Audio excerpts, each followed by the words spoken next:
お前は…祖父は塩をわしと手につかむと、出て行けと、それを拓也の頭に投げつけるように撒いたのだ。え？全員呆然とした。お前だけは、認めん、わしは。と大声で叫ぶと、また塩を握って拓也に投げつけた。私はふみ、29歳。水道工事店の事務をしている。先日、テニススクールで知り合った彼、拓也にプロポーズされた。ちょっと照れくさいが、結婚秒読みというやつである。拓也は警察官だった。初めてデートした日も、仕事帰りになるけどいいかなと言われ、警察の服でやってきた。正直、警服、パイロットスーツ、自衛官の服は男性を5割増しでかっこよく見せてくれる気がする。私も思わずその姿にときめいてしまった。しかし、それから2ヶ月後、プロポーズをされ、OK したそのデートの日の晩のこと。指輪を受け取り、ポワワンと夢見心地でデザートをいただく中、拓也の携帯に親からの着信履歴が入っていたらしい。それに気がついた拓也が電話をかけ直していた。そのまま深刻そうに随分長いこと話をしていた拓也。電話を切ると、母さんが急に倒れたらしいんだ。と電話の内容を伝えてきた。脳に疾患があったらしく、リハビリが必要になってしまったのだそうだ。手術代と入院費が難しい病気でかなりかかってしまうらしい。と拓也は眉を潜める。一気にプロポーズのときめきはぶっ飛んでしまった。こんなことで君との縁を台無しにしたくないけど。と苦しそうな表情で拓也が言う。いつもキリッと凛々しい拓也。そんな拓也の弱った姿は見たことがないだけに、私は心を痛めてしまった。大丈夫？声をかける。お金のこともあるが、拓也本人が大事に育ててくれたお母さんに急に病が降りかかるなんて、心の落胆はいかばかりかと心配してしまった。すると、大丈夫だよ。と痛々しく笑う。でも、お金は何とかしないと。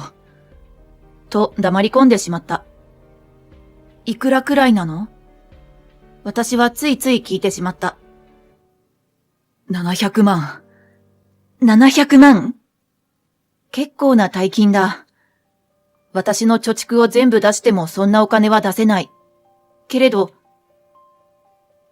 万が一借金になっても、一緒に結婚して私も返していくから。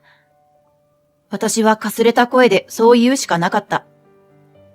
俺も思ってるよ。結婚は諦めたくないって。でも、乾いた声で、傷ついた口調で彼は笑う。人間は本当に心が痛むと笑ってしまう。そんな風にも受け取れた。俺、安定を求めて警察官になったのに、これじゃダメだな。ここから先、間違いなく安定して家族を立派に養っていけると思ったのに、先にこんな借金を作ったらな。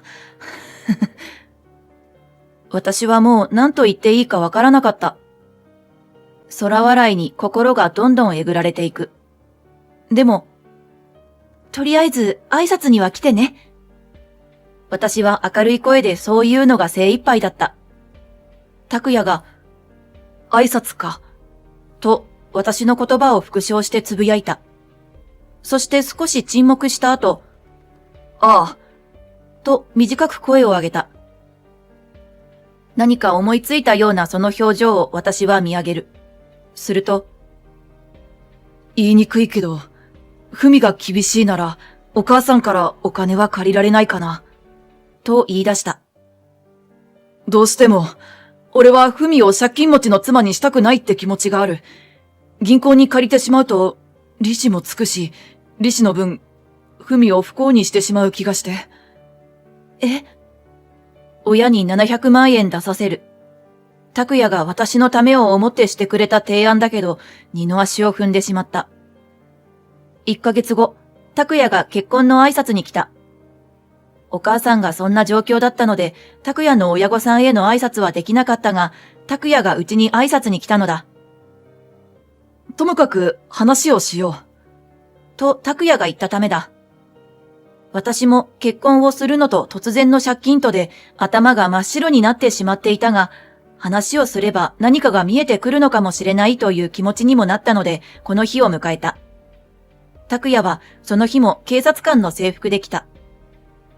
これが私たち警察官の戦闘服兼礼服ですから、とのことだった。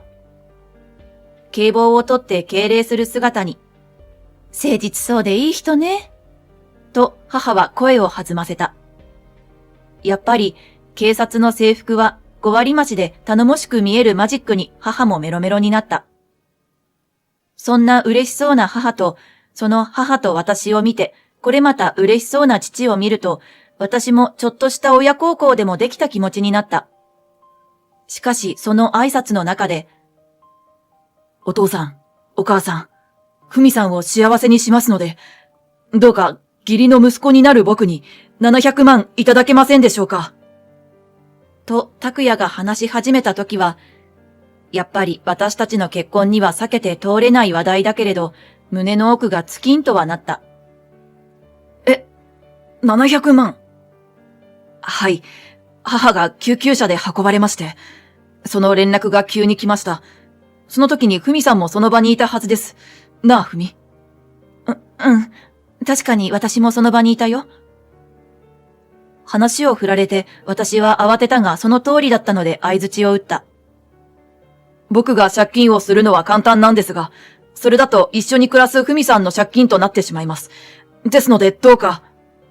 とか言い出した。そう。ふみのことまで考えてくれてありがとうね。と戸惑いながらも母がお礼を言う。その後は僕は警察官なので収入も安定していますから、ふみさんは絶対に幸せにできますので。と彼が頭を下げた。その警官の服で頭を下げる姿には本当に誠実さと覚悟が見えた。父もそれは感じたらしい。そうか。そうだな。ふみが結婚のスタートとともに借金を背負うのは、ちょっとな。でも、実のお母さんが大変な時に、ふみのことを一番に考えてくれるなんて、そうそうできることじゃないわ。ありがとう。その誠意へのお礼として、700万、入れるとしようか。とか父も言った。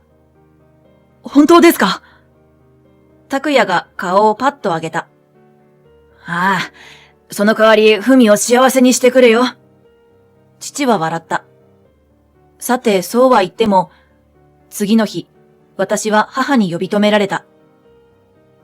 昨日お父さんと話し合ったんだけどね、ちょっと現実的にはお金が厳しくてさ、おじいちゃんに半分出してもらおうかと思うんだよね。おじいちゃんに話したら、ふみの力になれるならって言うし。だからもう一回、拓也さんとお食事の時があったら、おじいちゃんも一緒にいいかしら。まあ、それもあるけど、おじいちゃんがふみの花婿になる男の人を見たいって言ってて、話もしたいんだって。おじいちゃんはふみのことを溺愛していたからね。拓也さんかっこいいし、おじいちゃんが喜んでくれるのも楽しみよね。と、母から提案があった。それを拓也に話すと、ああ、もちろんだよ。俺の義理の祖父になるわけだしね。お会いできるなんて嬉しいよ。と快諾してくれた。そうしてその会食の日、祖父は嬉しそうにやってきた。あのちっちゃかったふみが結婚か。と顔をほころばせる。私だってずっとちっちゃい時から仲良くしてもらった祖父。よく一緒に日記の飴を食べたものだ。そんな祖父にもうじきウェディングドレスを見せられると思うと、私も祖父同様顔がほころんでしまった。ピンポーン。チャイムが鳴った。あ、拓也だと私が玄関のドアを開ける。拓也はまたも制服できた。ご挨拶は礼服でね。こんな時も礼儀正しい警察官拓也だ。しかし、拓也がリビングに上がり、そこのテーブルに座っていた祖父と顔を合わせると、祖父の表情がみるみる険しくなった。お前は。いきなり祖父が叫び、その顔色が変わる。最初は青くなり、すぐ真っ赤になった。歯をむき出しにして眉がつり上がる。おじいちゃん？祖父のそんな鬼のような形相を私は一切見たことがなかった。なので、その見たこともない表情に度肝を抜かれてしまった。そんな私の腰を抜かすほどの仰天ぶりをよそに、祖父はガターッと椅子から立ち上がる。あまりの勢いに椅子がひっくり返って床に当たってバコンと鈍い音を立てた。拓也が目を見開いた。祖父は椅子を蹴散らしたまま、だっと台所まで駆け出していった。おじいちゃん？表情も見たことがないものなら、こんなダットのごとく駆けていく祖父も見たことがない。全員が凍ったように固まっている。もちろん拓也もだ。すると、ものの10秒も経たず祖父が戻ってきた。その手には台所にあった塩の入った容器がひっつかまれている。そしてそれの蓋を開けて塩をわっしと手に掴むと、出て行け！と拓也の頭に投げつけるように撒いたのだ。全員呆然とした。拓也の頭に白いものが降りかかり床に落ちた。そしてそれはザラザラと不規則に巻かれるような音を立てた。祖父は涙を浮かべている。そしてそのまま、お前だけは、認めんわしはと大声で叫ぶと、また塩を握って拓也に投げつけた。こいつは警察官なんかじゃない！祖父がさらに大きな声で絶叫する。父、母、私の声が揃ってしまった。私、父、母はもう頭が真っ白だった。祖父の行動があまりにいつもの祖父とかけ離れていた。そして表情も見たこともない憤怒の情を浮かべていたことに三人の脳がついていけなかった。しかし、それは他でもない、拓也の行動で現実に戻される。拓也が、出て行きます！おっしゃった通りに！とか声をひっくり返して立ち上がったからだ。何かおかしい。拓也が。その様子に祖父は、やっぱり出て行くな！お前だけは許さんし認めん！と叫ぶ。そして、マサル！父の名前を祖父がついでに叫んだ。父が条件反射のように、はいとか、どこかの自衛隊芸人のような返事をしつつ立ち上がり、拓也を羽交い締めにした。父はその時点で自我を取り戻したのだと思う。そして私と母もようやく頭真っ白から戻ることができた。私と母がようやく声を発する。この中で一番頭を冷やすのが早かったのは他でもない。一番最初に沸騰した祖父だった。祖父は羽交い締めにされた拓也に絞り出すような声を投げつけた。俺の嫁から取った金はどうした？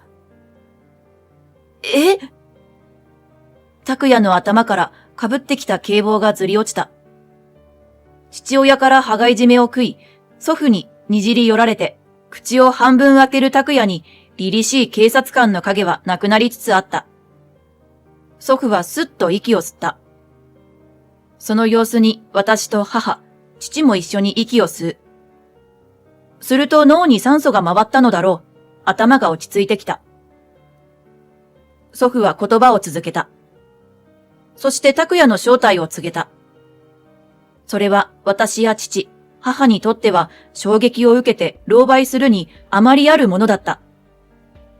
こいつは、警察です。コンビニであなたの銀行口座から50万円引き落とされたので、カードを止めました。そのカードを押さえますので、暗証番号を教えてくださいなんて来て。ばあさんがカードを預けて暗証番号を教えてしまった相手だ。その内容に、私たちは驚きの声を上げるしかなかった。祖父はギリギリと唇を噛み締める。そして声を絞り出すようにして語り続けた。わしは庭木の手入れをしていて、お前の顔は見ていた。その後被害に遭ったと知った。全額下ろされた。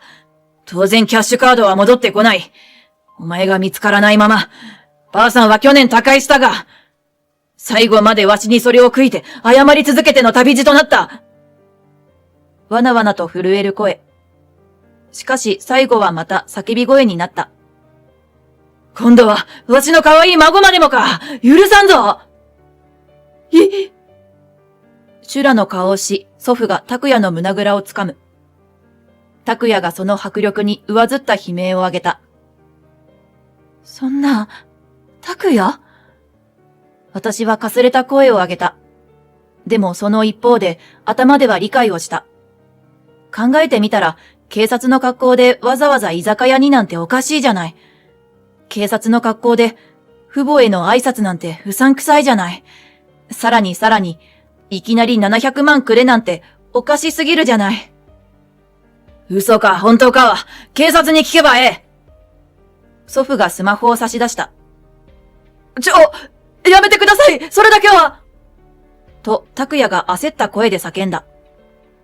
その間抜けな様子はどう見ても警官に見えなかった。ああ、こいつはただの詐欺師なのだ。そして、私をここまで大事に手をつないで見守ってきてくれた祖父。その祖父の言葉こそが拓也の真実なのだろうと確信した。もうこうなると私は、恋した期間を返せメンタルしかなくなった。そして、祖父の怒り、祖母の仇を撃ってやろうという気にもなった。どうして？本当に警察なら、職場に電話してもいいはずだよね。私は拓也ににじり寄る。私の顔に怒りしかないので、もう私に色仕掛けは通じないと悟ったか、拓也は懇願モードになって、その羽交い締めされた状態から、私の膝に手をついてすがろうとした。警察は、逮捕は困ります。もうこれで帰るんで、まだ金を巻き上げてないんで、犯罪は犯してないんで。ここで敬語。余計間抜けに拍車をかけた。父がそんな拓也を抑えた手に力を込める。圧力で、と拓也が変な声を出した。ふざけるな！祖父が押さえつけられて、間抜けな声を出す拓也に頭上から怒鳴った。俺の愛する嫁の命を奪ったも同然のお前を、まだ孫がその目に遭う前だから、まだ孫は助かったなんて理由で見逃したら、ただのお人よしじゃろうが。嫁への償いと孫の気持ちを利用した罪、獄中で後悔して過ごせ。祖父はスマホでゆっくり、拓也に見せつけるように110番を押した。警察が間もなくやってきた。そうして拓也を力ずくで立たせた。両脇を警察に抱えられる拓也を見て、なんか、全然違うね。と母が脱力した声で言った。うん、全然違う。と私も同調する。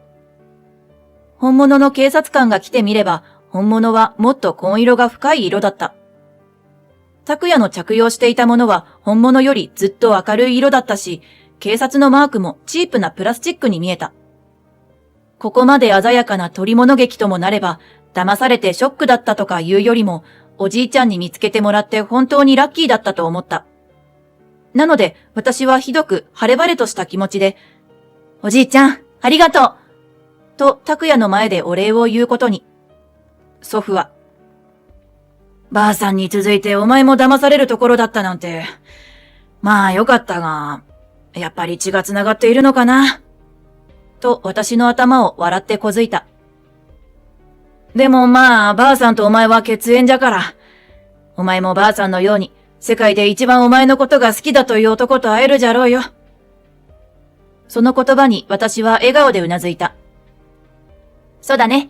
おじいちゃんみたいな人にすぐに出会えると思うよ。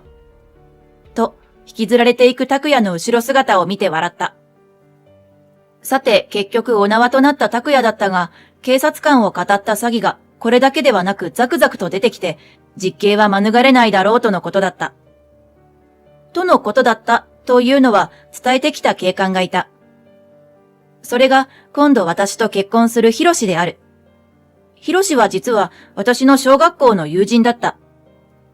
お縄にやってきた警官がヒロシで警棒の下の顔を見て、もしかしてヒロ君という出会いになったわけだ。ご協力感謝します。と、拓也をしょっぴいていくときに本当の敬礼を見せてくれた人でもあった。まあ、ばあさんの運んでくれた縁かもな。結婚式で祖父が嬉しそうに私に花を渡してくれた。僕も好きな人を思う気持ちはおじいさまに負けませんよ。と、ヒロシが宴席で笑う。それは、世界一にならんとダメだぞ。じゃあ、俺と息子が世界で2番目に文を大切に思う男で並ぶことにする。祖父と父も一緒に笑った。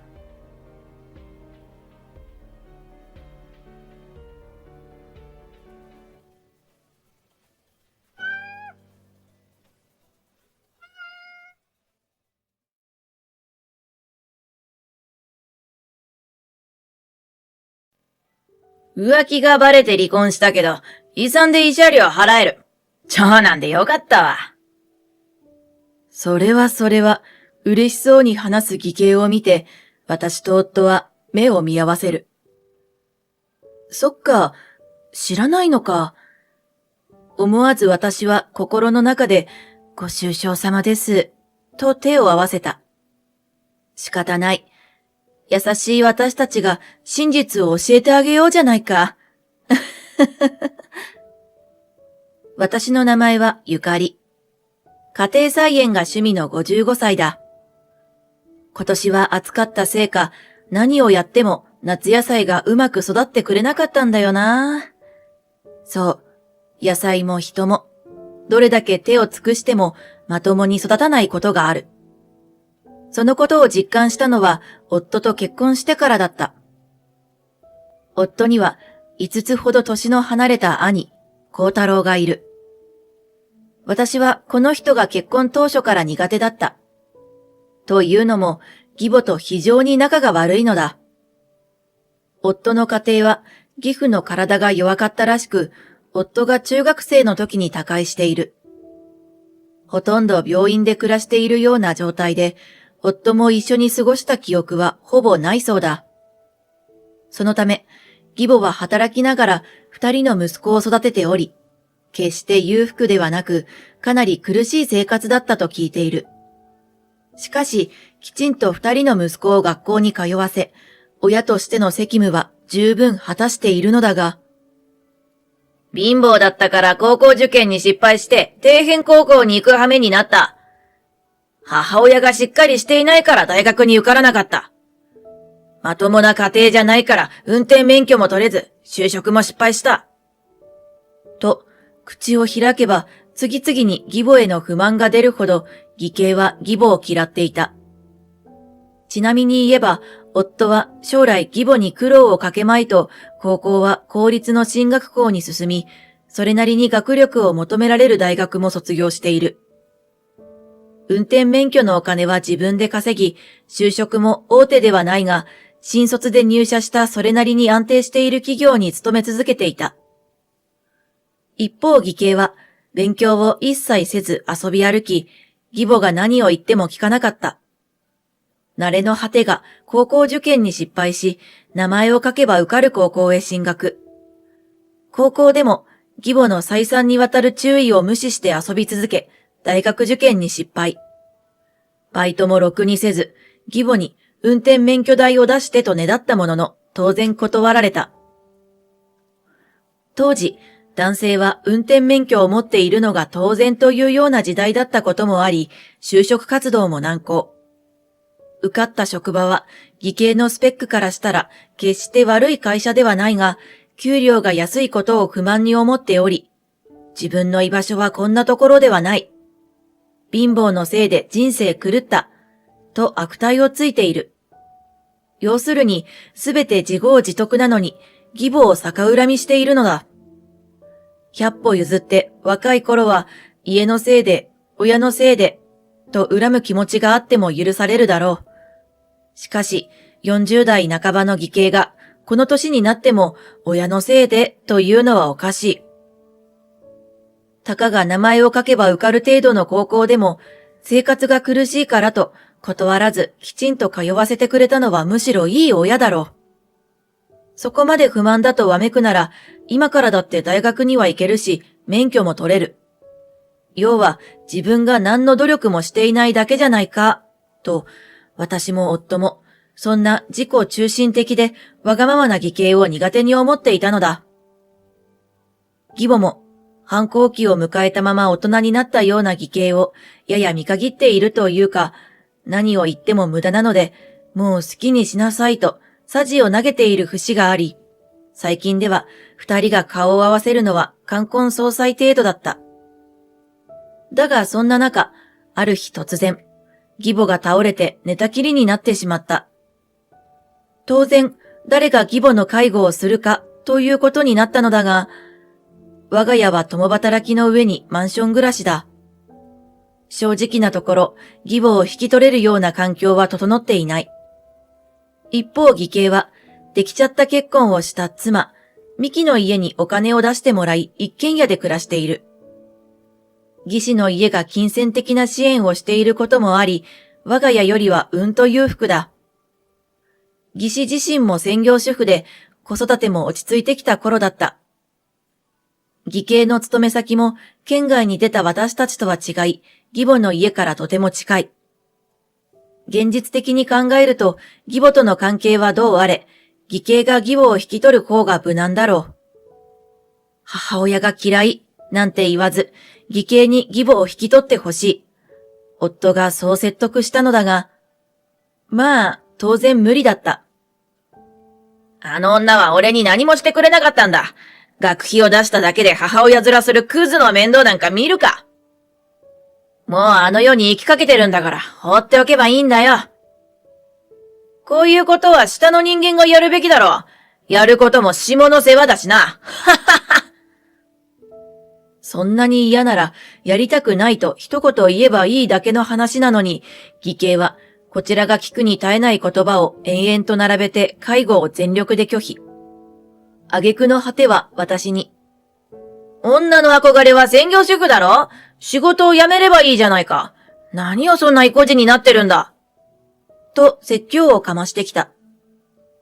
義士はそんな私たちが不憫に見えたのか、初めから義母を引き取ってもいいというスタンスで、少しは二人の身にもなってあげようよ、と義兄の説得を試みてくれたのだが、こともあろうに、私たちの味方をしてくれた義士は、義兄の不況を買って頬を叩かれてしまった。こんな空気の中で、それでもお兄さんがお母さんを引き取るべきだ、とは言えない。やむを得ず、夫と話し合った結果、私が会社を退職し、義母の介護をすることになった。住んでいたマンションも引き払って、急いで見つけた中古の一軒家に引っ越しが決まった。本当は自分たちの理想に合わせた注文住宅を買うつもりで貯金していたのだが、水の泡だ。貯金はそれほど溜まっていないし、今の状況で注文住宅を頼むような時間的な余裕もないので仕方ない。会社も大好きな仕事だったので辞めたくはなかったが、こういうこともあると割り切るしかないのだろう。諦めきれないことは多々あるが、少しでも私を可愛がってくれた義母のためになるなら、と気持ちを切り替えた。慣れない介護に手を焼きながら過ごしていたある日のこと。突然、引っ越したばかりの我が家に義兄がやってきた。義母の顔を見にでも来たのだろうか。いや、でも私の知る限りそんな殊勝な人間ではない。何しに来たんだと思いながら玄関先を開けてみると、そこには義兄が自分の娘を連れて立っていた。いや、ゆかりちゃん元気そうだね。と変な笑顔で笑う義兄。昨夜も義母の介護であまり眠れず顔が青いままの私に元気そうと声をかけるあたり、この人がいかに今の私の状況に興味がないのかがよくわかる。私は義兄に不愉快な気持ちを気づかれないよう、なんとか笑顔を浮かべて、急にどうしたんですかと尋ねた。ちょっと俺出かけるからさ、こいつ預かってよ。そう言って、娘の背を私の方に押してくる。待ってくださいよ。私、お母さんのお世話も始めたばかりで慣れてなくて、ましてや子供なんて子育てすらしたことないのに。大丈夫。放っておいていいから。夜までには俺も迎えに来るし。そういうわけにいかないでしょ？お姉さんはどうしたんですか？あいつが買い物行くからちょっと面倒見てほしいって、俺にそいつ預けたんだけど、俺も休養入ってさ。そう話す義兄は、今この瞬間でさえ携帯をいじっていた。義士が買い物に行ってる間、なんて大した時間ではないはずだ。そんな短い時間すら待ってもらえない休業なんてろくな用事じゃない。どうせ義兄が自分本位に優先したい用事というだけだろう。私がこの子を預かるのは無理です。すみませんが連れて帰ってください。毅然とした態度で断った。だが、それがいけなかったのだろう。義兄を激高させてしまった。うるせえな。お前は嫁いできただけの嫁だろうが、俺に逆らってんじゃねえよ。そのガキ置いていくからな。と叫ぶと挙句、本当に子供を置いて待たせていたタクシーに乗り込み消えてしまった。自分が介護を押し付けたのだから、せめて心穏やかにお母さんのお世話をさせてくれないだろうか。こちらが関わらないようにしているのにもかかわらず、厄介事を持ってくるのは勘弁してほしい。仕方なく子供に微笑みかけて、じゃあ、とりあえず、うちでおばちゃんと遊ぼうか。と声をかけたけど、案の定大号泣されてしまった。そりゃそうだ。私には預かりを拒否され、父親に置き去りにされたも同然の流れだもの。この子も義兄のもとに生まれたばかりに不憫な目にあって、と同情せずにはいられなかった。結局この日、夜までには迎えに来ると言っていた義兄は、待てど暮らせど迎えに来なかった。義士も義兄が子供を連れて出かけたと思っていたそうで、夕方頃になって、私からの連絡を受けて、初めて我が子がうちに預けられていたことを知ったようだった。その後も、たびたび義兄はうちに子供を預けに来るようになった。後で知ったのだが、義兄はこの頃、会社をクビになっており、義士の代わりに子供の面倒を見ることが多かったのだ。そこで我が家に目をつけ、義母を面倒を見る余裕があるなら、子供も大丈夫と、都合よく託児所代わりにされたのである。私から事情を聞いた夫は、義兄に猛抗議してくれたが、義兄自体が身勝手が服を着て歩いているような人だ。残念ながら少しも意味はなかった。義士も弟夫婦に迷惑をかけるなと言ってくれているのだが、義兄が仕事を辞めた今、彼女が働きに出ないわけにもいかない。あなたが面倒を見てくださいと何度も言い聞かせたというが効果はなく、私がちょっと留守にしている間にしれっと玄関先に子供を置いていかれることもしばしばある。義兄には子供を任せられないと判断した義士がご両親に子供を預けるようになるまでは、いつ子供を連れて来られるかわからず、ヒヤヒヤする日々だった。それから少しずつ、夫とも義母の世話を分担できるような体制が取れるようになり、義兄の襲来もなく、落ち着いた日々を送っていた。そんな矢先、義士から連絡が来て、義兄と離婚すると報告を受けた。義兄の浮気が発覚したそうだ。子供も義士が引き取り、今後は慰謝料と養育費について話し合うという。最後まで義母のことを任せきりで申し訳ない、と義士が謝るたびに、あまりにもできた人なので、あの義兄から離れて正解だなと思ってしまったのは言うまでもない。二人が離婚してしまうなら、義母の介護を任せなくて正解だった。一人になった義兄が義母をまともに面倒を見るはずがない。遅かれ早かれ、私たちが引き取ることになっていただろう。私と夫は、結果オーライだったのかもね、とこれまでの日々を振り返った。それからあまり月日が経たぬうち、義母が他界してしまった。ここのところ体調を崩しており、自宅介護をやめて、病院に移した矢先の出来事だ。あまりにあっけなくて、私も夫も泣いた。何をしているのか実感もないまま通夜を終え、迎えた葬儀の日。通夜には来なかった義兄が、ようやく現れたと思ったら、喪服も着ず、私服でやってきた。本人曰く、ばあさんのためにここまで来てやるだけ感謝しろ。とのことで、仮にも、喪主が喪服を着ていないことに、斎場のスタッフは唖然としていたが、義兄が恥をかくだけだと思い放っておいた。どうせ、喪服を着ろなんて言っても聞かないだろうし。できるだけ穏やかに義母のことを見送ろうと決めていた私たちは、義兄と揉めるのが嫌だったのもある。ところが、そんな気持ちが伝わる相手ではない。お前らよかったな。早いとこあいつがくたわって。兄さん、母さんのことあいつとか言うのやめなよ。もう亡くなった人にそんな石を投げるような真似しなくてもいいだろ。は、さすがいい子ちゃんだな、俺の弟くんは。義兄の物言いに夫が明らかに不機嫌になっているのが伝わった。義兄もこんな日に憎まれ口を叩かなくてもよかろうに。どうして静かに義母を見送らせてくれないのか。義兄の気持ちはどうあれ、私たちにとっては数年間一緒に暮らした大事な家族だったというのに。ところでさ、遺産どうするよ。俺は長男だから多くもらっていいよな。お前はあの女が生きてた時、甘やかされてたんだし。は？義兄の言葉に私も夫もポカンとした。これまで全く何もしていないくせに、遺産をもらう気だけは一発にあるようだ。マジさ、浮気がバレて離婚したけど、遺産で慰謝料払えるの助かるわ。長男でよかった。なあ、さっきから何言ってんの？遺産は1円もないよ。なんでだよ。そんな冗談に騙されないぞ。バレバレな嘘つきやがって。お前遺産独り占めする気か？お前もなかなか浅ましいな、と笑う義兄。いや、浅ましいのはあなたですよ。本当だって、兄さんじゃないんだからそんな嘘つかないよ。なんで？意味がわからない。と、夫と私の顔を交互に見比べて、怪訝な顔をする義兄に私はにっこり微笑んだ。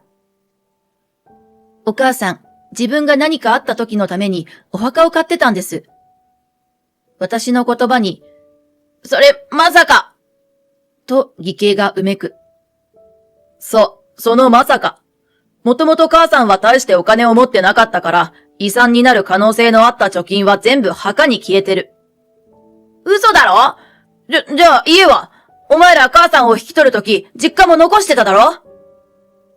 遺産がないことがよほどショックなのか、義兄は夫の肩をブンブン揺さぶる。何言ってんの？賃貸だから普通に家出ただけだよ。知らなかったの？俺たちの実家、賃貸だよ。あの頃父さんは無職で、母さんはパート掛け持ちだったんだし、持ち家のローンはそんな簡単に組めねえよ。まさか、キャッシュであの家買ったとでも思ってたのか？いや、そうだと思ってた。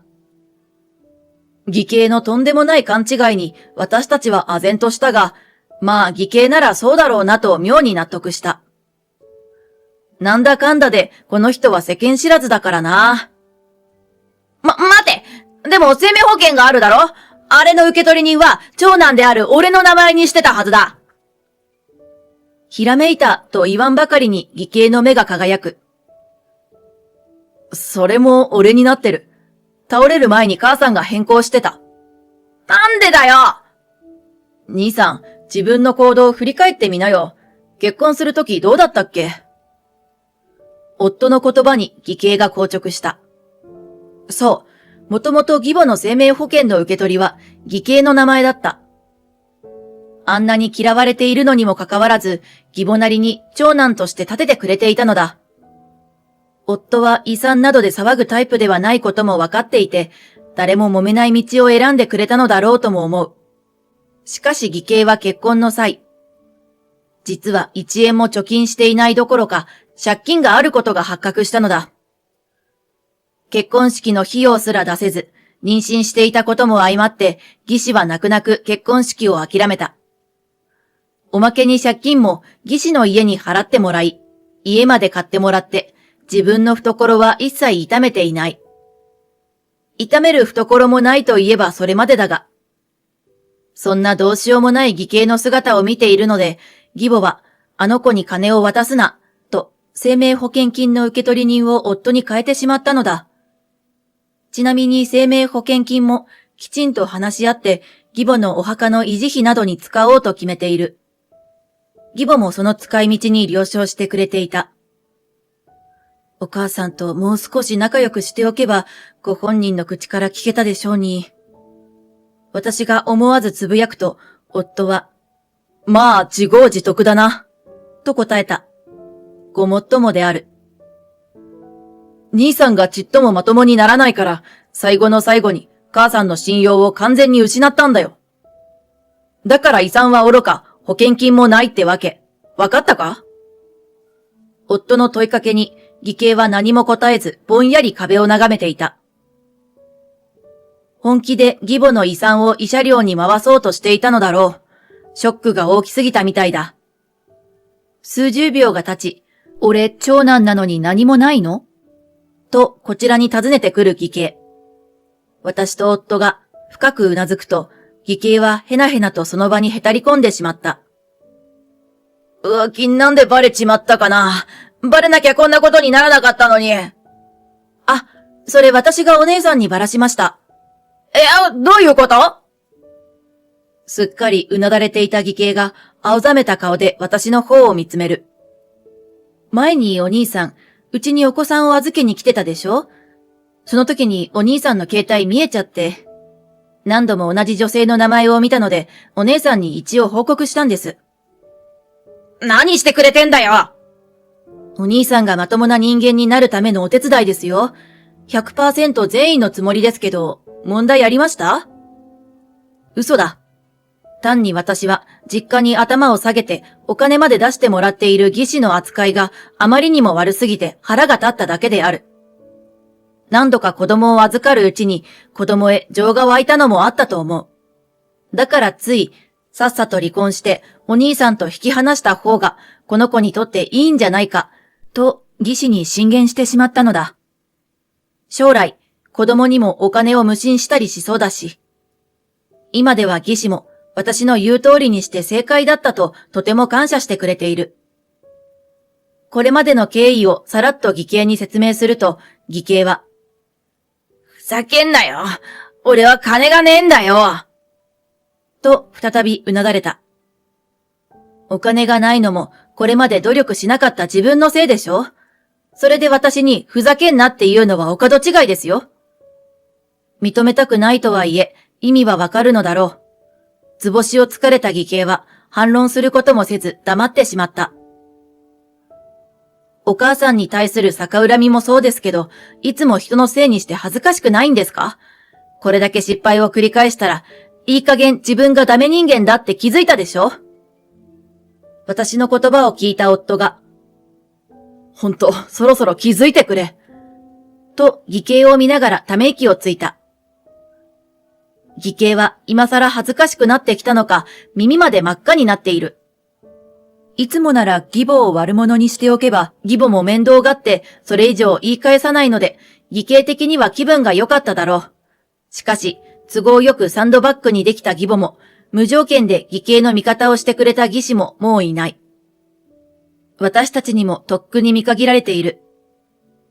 今度こそ自分と向き合うしかないと、義兄も気づいたようだった。やり直せるかな、俺。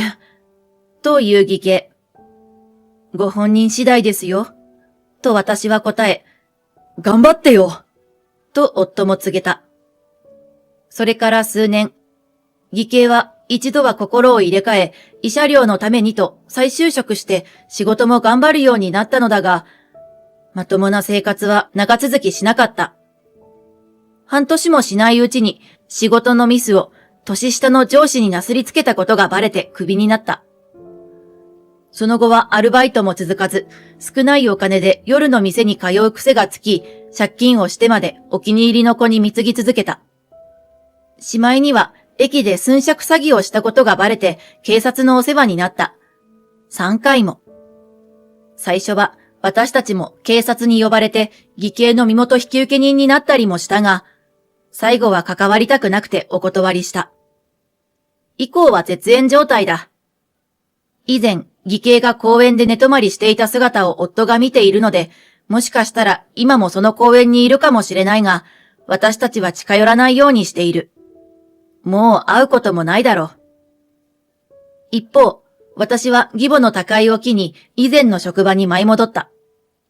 介護を理由に退職していたので、事情を知る同僚が、今人手も足りないし戻ってこない?と声をかけてくれたのだ。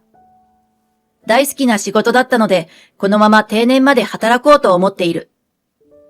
夫は昨年定年退職し、そのまま主婦になった。まだまだ料理が下手っぴなので、休日は私が猛特訓している。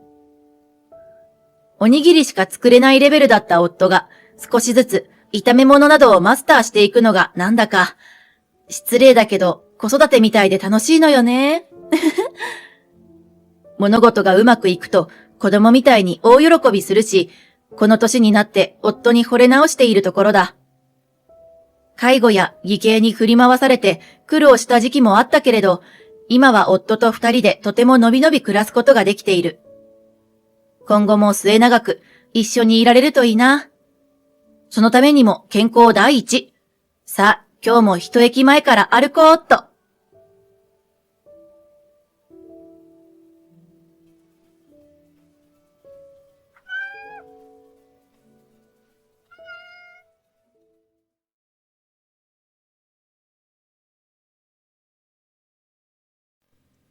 当館をご利用いただき、ありがとうございました。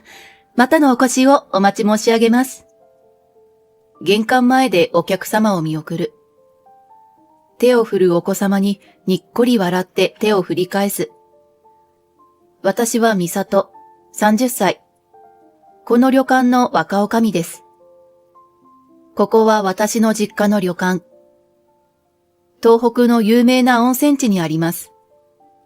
おかげさまで、この地域では高級旅館として有名で、多くの方にご利用いただいています。夫は大輝、33歳。もともとは旅行会社の営業担当でしたが、うちの旅館をツアーに組み込んでもらった際に、私が障害担当として接点を持ったのがお付き合いのきっかけでした。交際2年で結婚。結婚後は会社を辞め、うちの旅館の専務として働いています。うちの両親は健在で、母は大女将として旅館を仕切っており、父は社長として経営に携わっています。夫の両親も健在です。義父は3年前に定年を迎え、今は嘱託として時折出社しています。義母は今年60歳でずっと専業主婦をなさっていますが、もともと活発な方でお友達も多く、婦人会だの、旅行だの、楽しく過ごされています。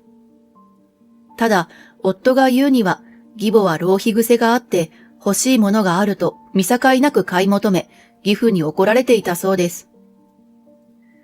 結婚してしばらくは旅館の経営も好調で安定していたのですが、世界的なウイルスが猛威を振るい、世間様と同じく私どもの旅館も影響を受けました。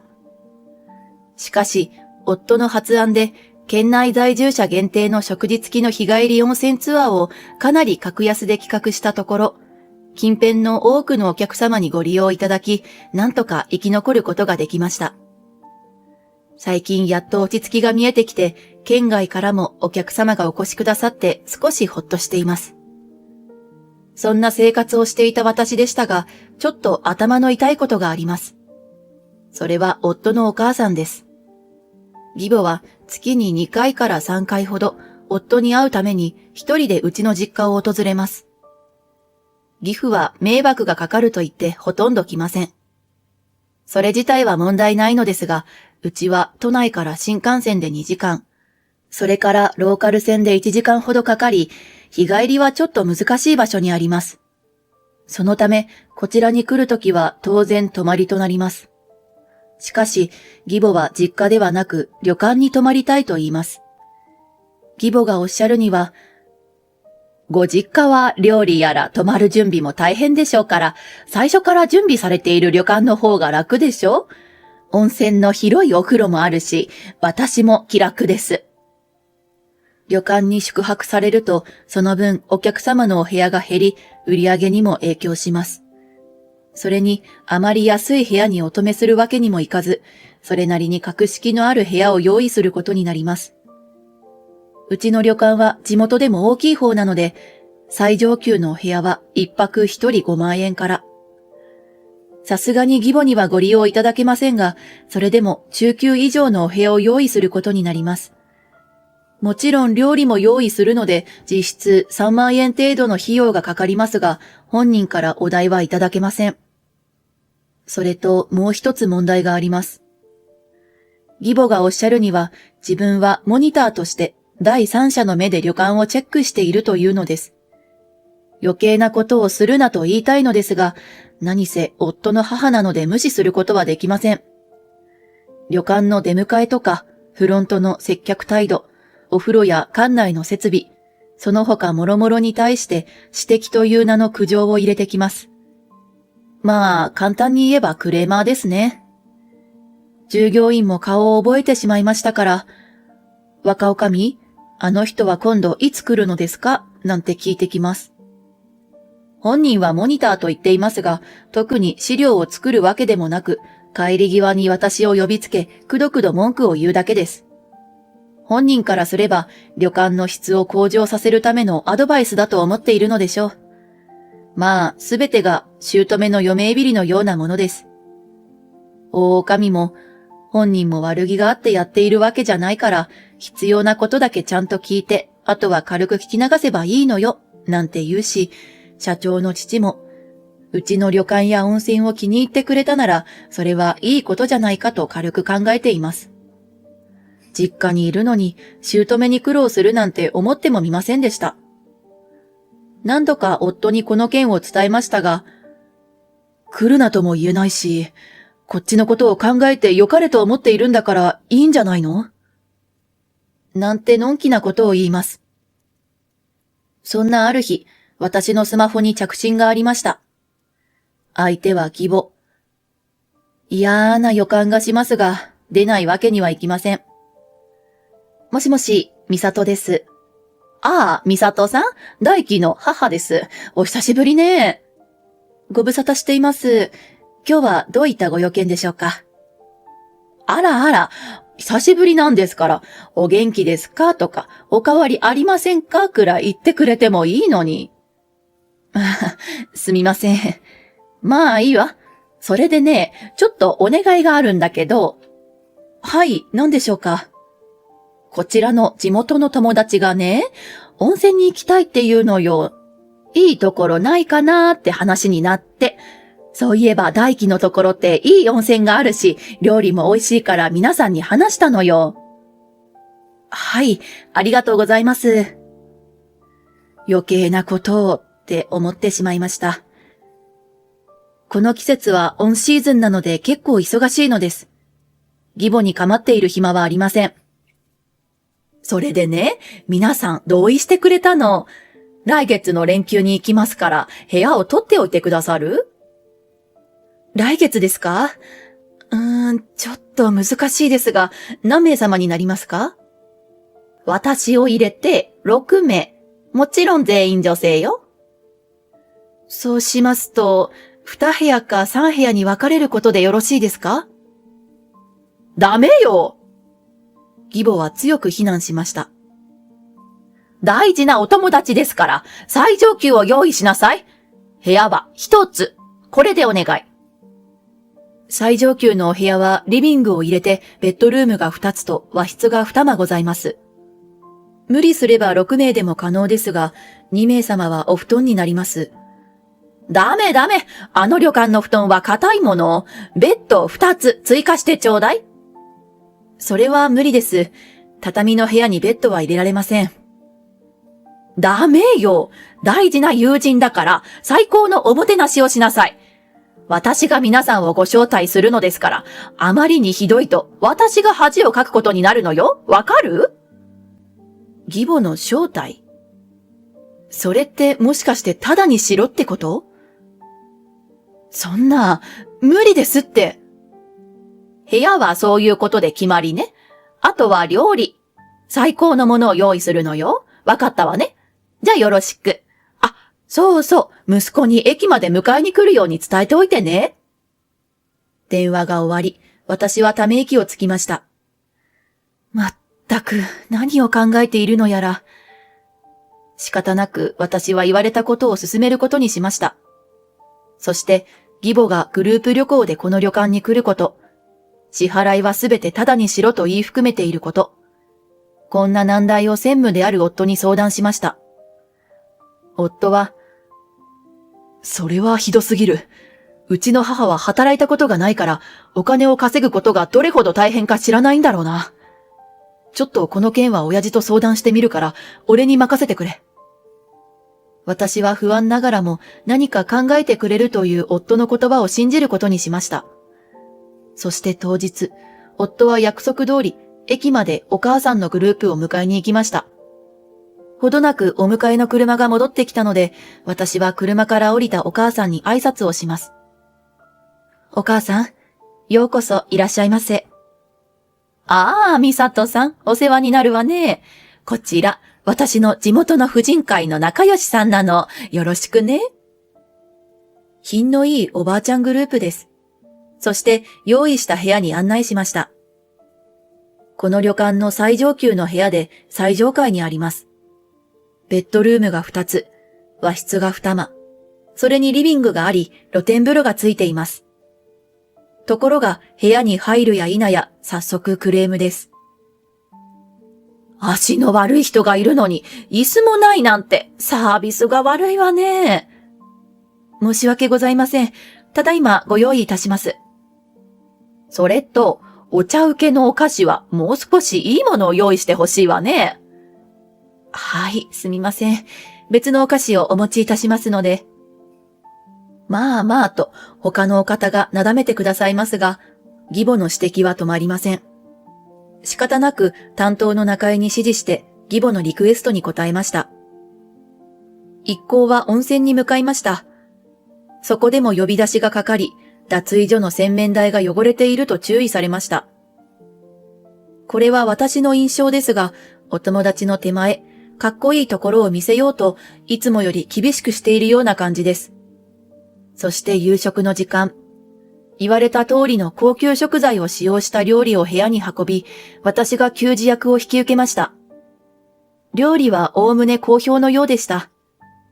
しかし義母は、茶碗蒸しがゆるすぎて食べづらいとか、天ぷらの衣が厚すぎるとか、次の料理が出てくるのが早いとか、ここでも変わらずにクレームをつけてきます。さらには、年寄りだと思って量を減らしてるんじゃないのとか言い出して追加料理を要求するのです。義母は、ここは嫁の実家なので支払いは全部嫁にさせるから遠慮しないで注文してねと皆さんを煽ります。そして、カニとかアワビとか高級な一品料理を注文しました。そしてお酒も高級ワインの追加です。正直かなりの金額になりました。皆さんお年寄りとは思えない健談ぶりで、夕食はほとんど残さずに食べていただきました。そしてこの後ゆっくり温泉に浸かりたいので大浴場を貸し切りにしろと言ってきました。いくらなんでもそれは無理と言うと、お客の要望に応えられないのはお上としてどうなのなんて言われたのです。大女将に相談したところ、明日の朝なら何とか貸し切りにできると提案され、それを伝えると何とか了承してくれました。その後はマッサージ、さらに夜食と寝酒の注文がありました。どこまでも元気なおばあちゃんたちです。そして寝るときも要望の通りベッドを部屋に運びました。大きなベッドを運ぶのは無理なので、エキストラベッドを用意したのですが、これにもクレームがつきました。こんなベッドでは寝れないわと怒り心頭のご様子。どうしようもなく困っていると、他のお方がこれで十分とおっしゃっていただき、なんとかその場は収まりました。嵐のような一日が終わり、やっと私は解放されました。担当した中井さんにご苦労様と伝え、いつもより苦労をかけたと思い、特別手当をつけてあげました。私も自宅に戻りましたが、もうくたくたでした。明日の準備を済ませ、ベッドに入ったのは日付が変わっていました。翌日、大浴場を貸し切りにして、一行は朝風呂を楽しみました。本来は掃除の時間なのですが、担当者に無理を言って時間を変えてもらいました。まったく、一人のわがままで多くの人に迷惑がかかってしまいます。そして、夫はある人を迎えに行くと言って車で駅に向かいました。朝食は特にクレームもなく無事に終えることができました。まあ、お茶がぬるいとか、味噌汁がしょっぱいとか言われましたが、朝の給仕を終えた私はフロントに戻り、チェックアウトに備えてお客様の精算の準備です。その時、義母のグループの総額が、なんと50万円を超えていることが分かりました。やがて一行が現れました。私はキーをフロントに返し、そのまま立ち去ろうとする義母を呼び止め、精算をお願いしました。お会計をお願いします。総額で50万円となります。お支払いは現金ですか？カードになさいますか？すると義母は、はぁ？夫の母親からお金取る気なの？冗談でしょ？あなたは親族からもお金を取る気？なんてがめついのかしら。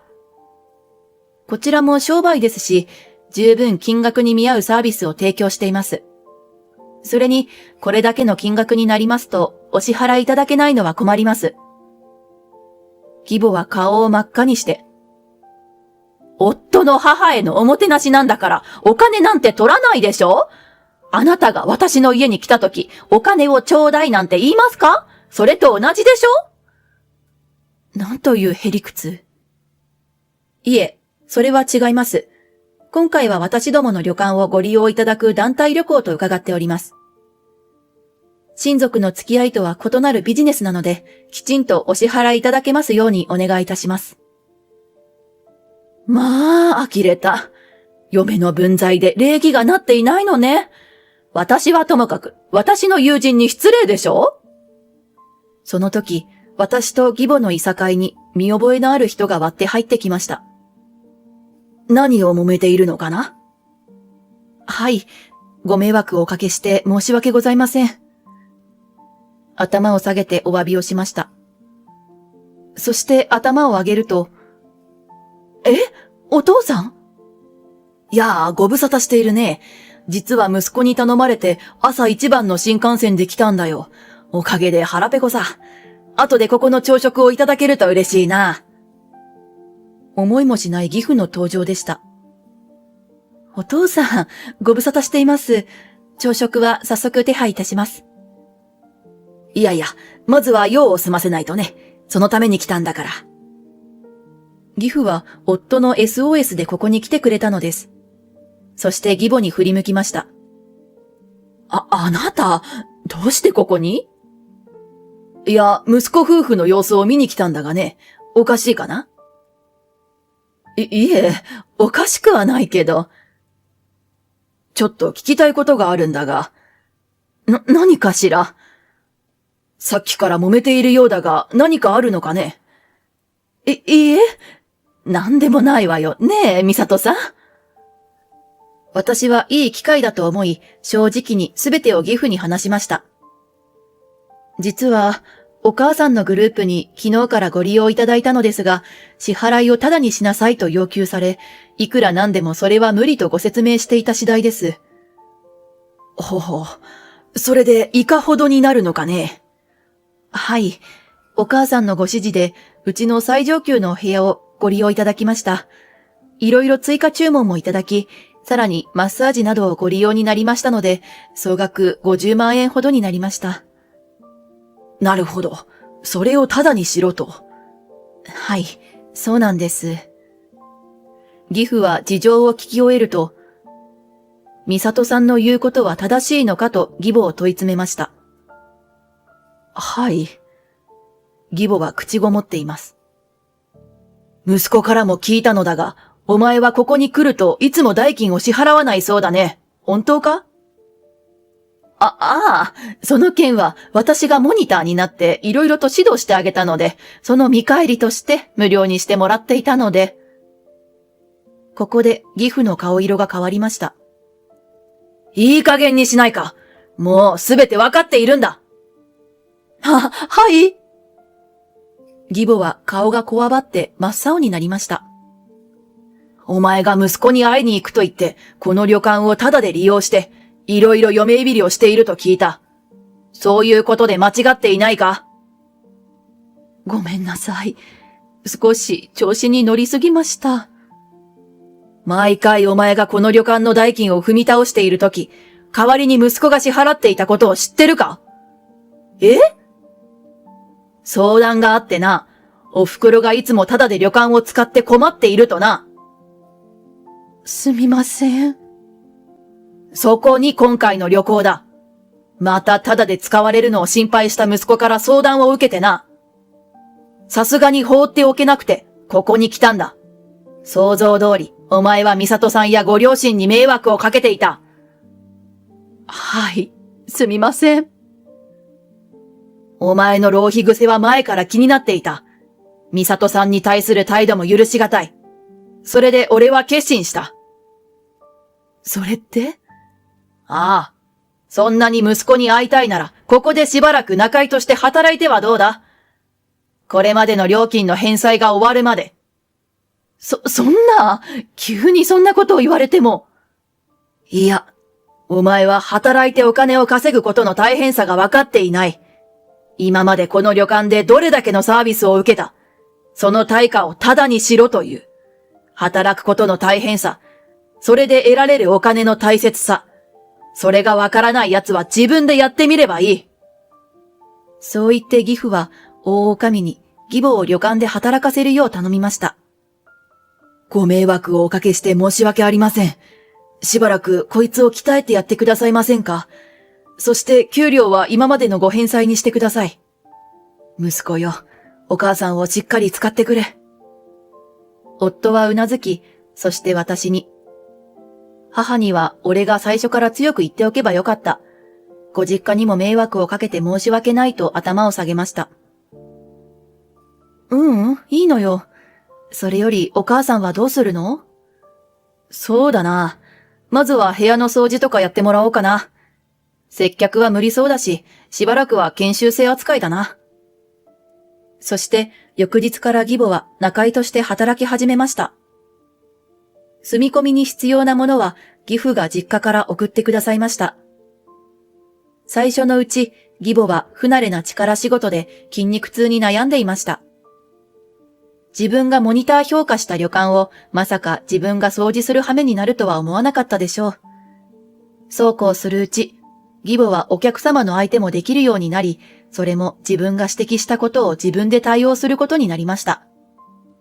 いろいろ仕事を進めていくうちに、どれだけ自分がわがままなことをしてきたか少しずつ分かっていただけたようでした。義母はすっかりおとなしくなり、以前のような嫁いびりはなくなりました。ちょっと荒治療かなと思いましたが、いい薬になったようです。義父の目論見は大成功でした。私の仕事は大変ですが、お客様の笑顔が見られると疲れも吹き飛び、嬉しく思います。これからもお客様の笑顔とありがとうの言葉をいただけるよう頑張っていきたいと思います。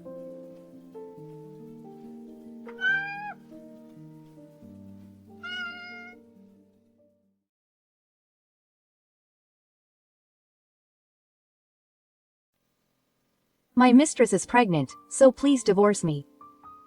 My husband suddenly told me that, and I stopped thinking for a moment.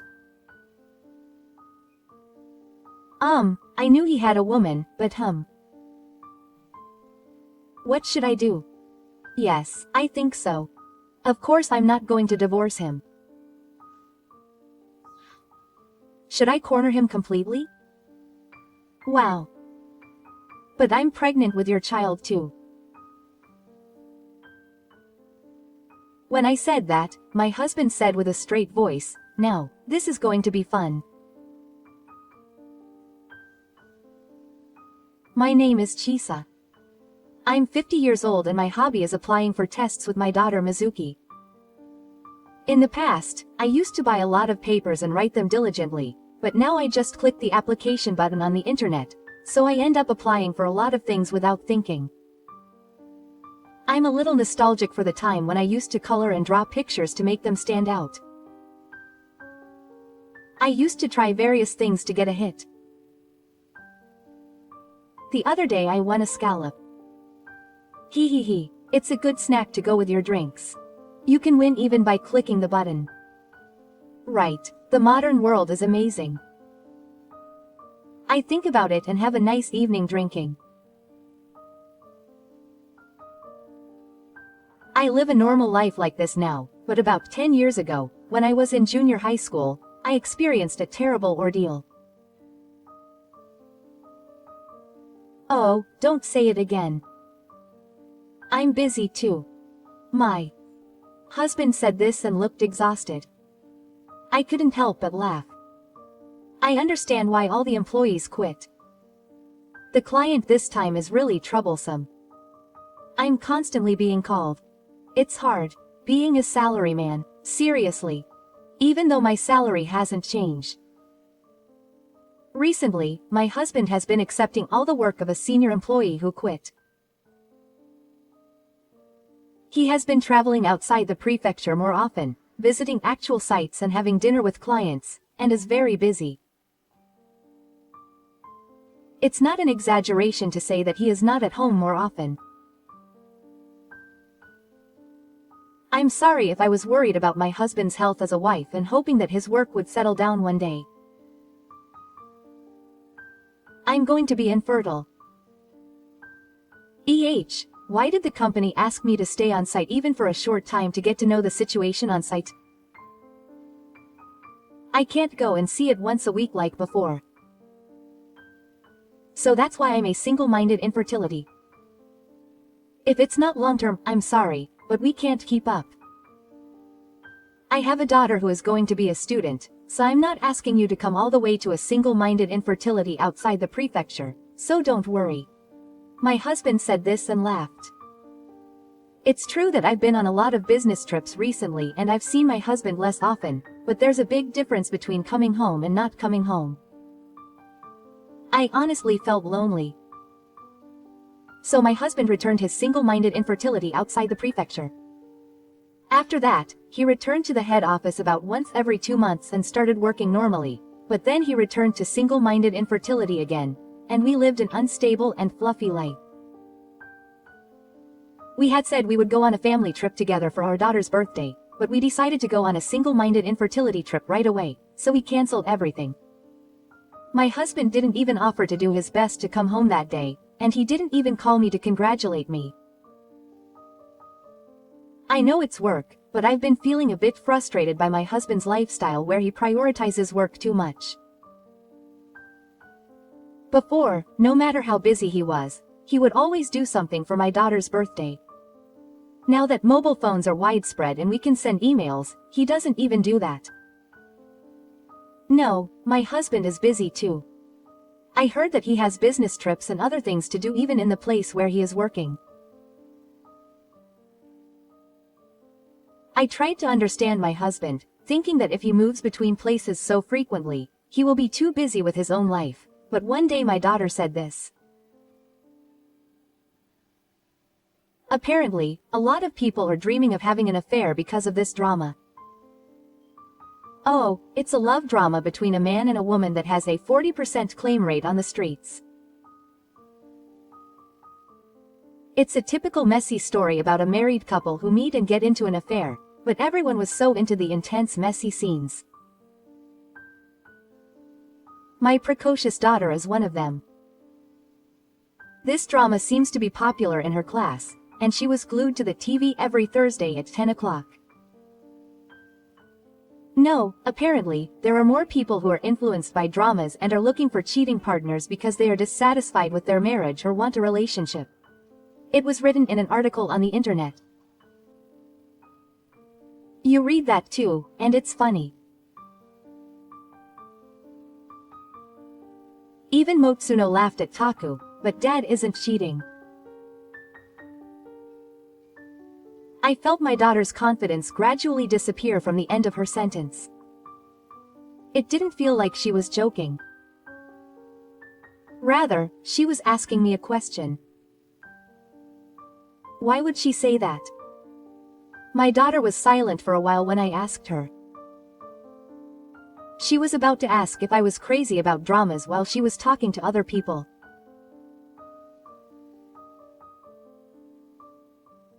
No, when Dad came home a while ago, a woman's name was displayed on his cell phone.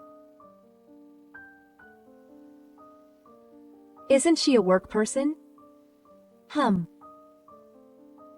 I thought so too, but the work person registered on his cell phone before was written in parentheses with his job title instead of his name. If the woman in this case is a flat-rate employee, that's possible, but I was silent when my daughter said that. Seeing me like that, my daughter was anxious. Well, I guess it's not just dads who cheat. Sorry. My daughter denied it because my imagination was so rich when I saw this, but I started to think that my husband might be cheating because my husband once said this when he was drunk, really a long time ago, when my daughter was just born.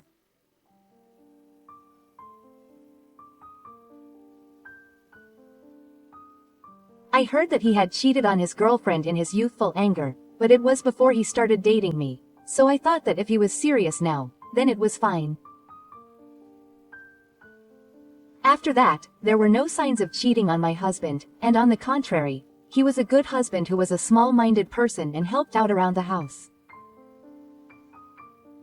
Everyone has a few regrets from their youth. I thought that if he had changed his mind, that was fine, but now that I remember that story, I can't say that there is no possibility that he is cheating on me.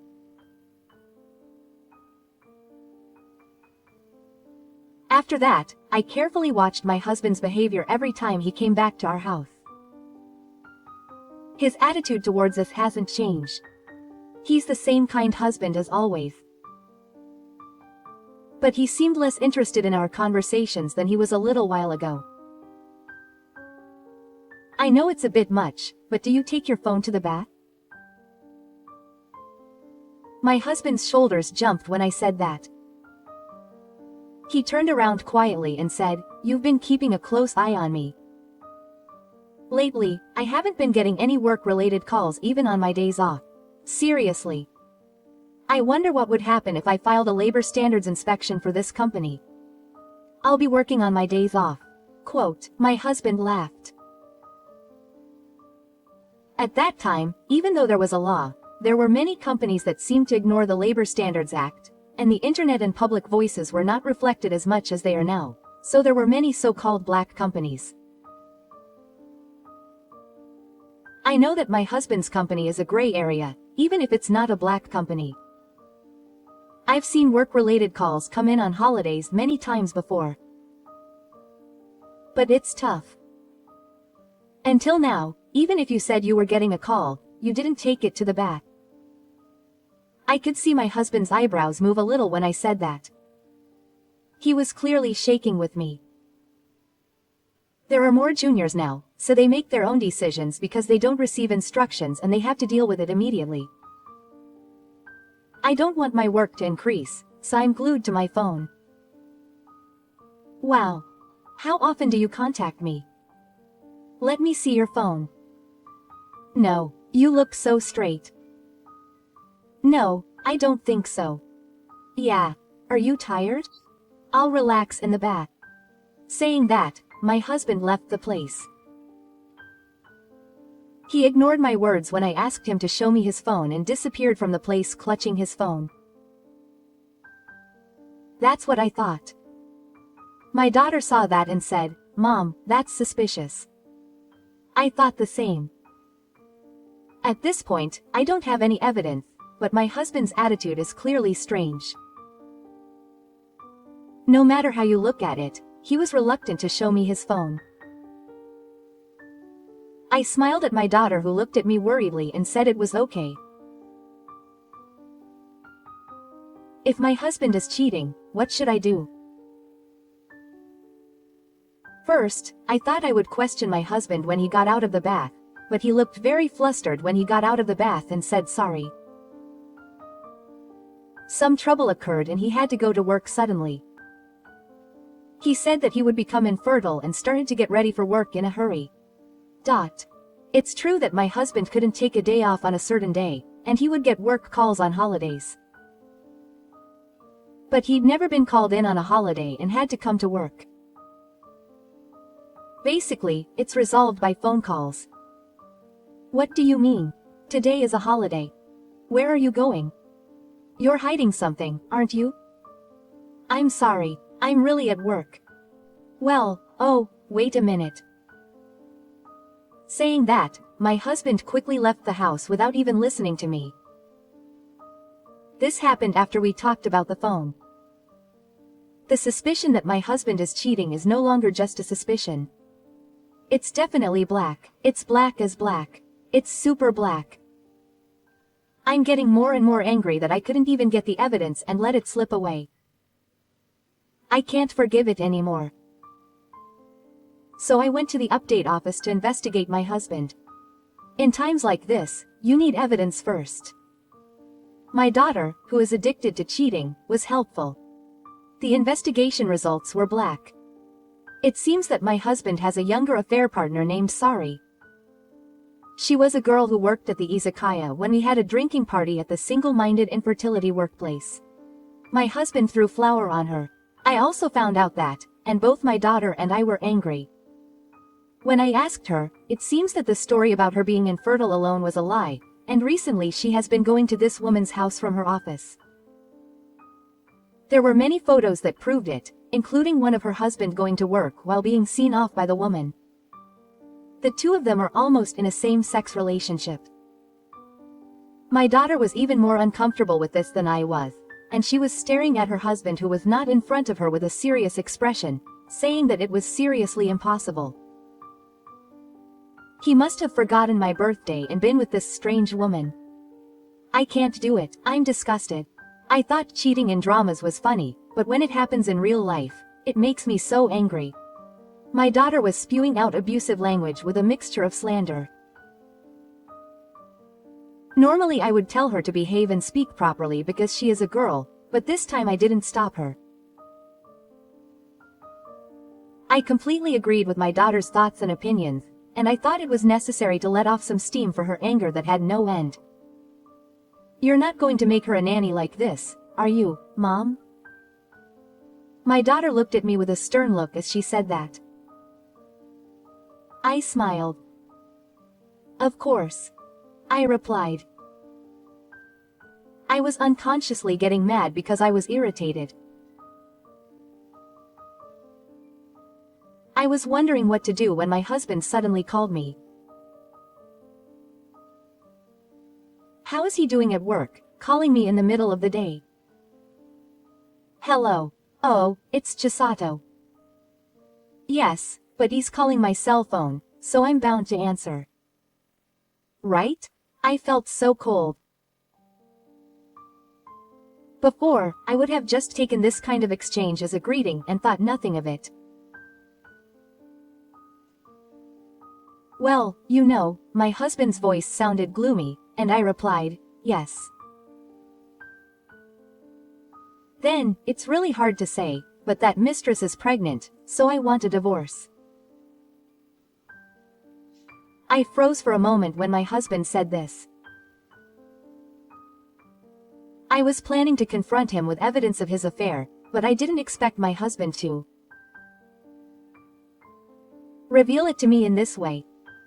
I know it's wrong, but I can't bring myself to abandon her and her child. My husband passionately talks about things I didn't even hear. He's probably a hero trying to protect his mistress, who doesn't seem like a tragic heroine. I knew he had a mistress. Huh? My husband cried out in response to my words. I didn't say anything, and I revealed that I had asked the renewal office to investigate because I thought you were acting strange.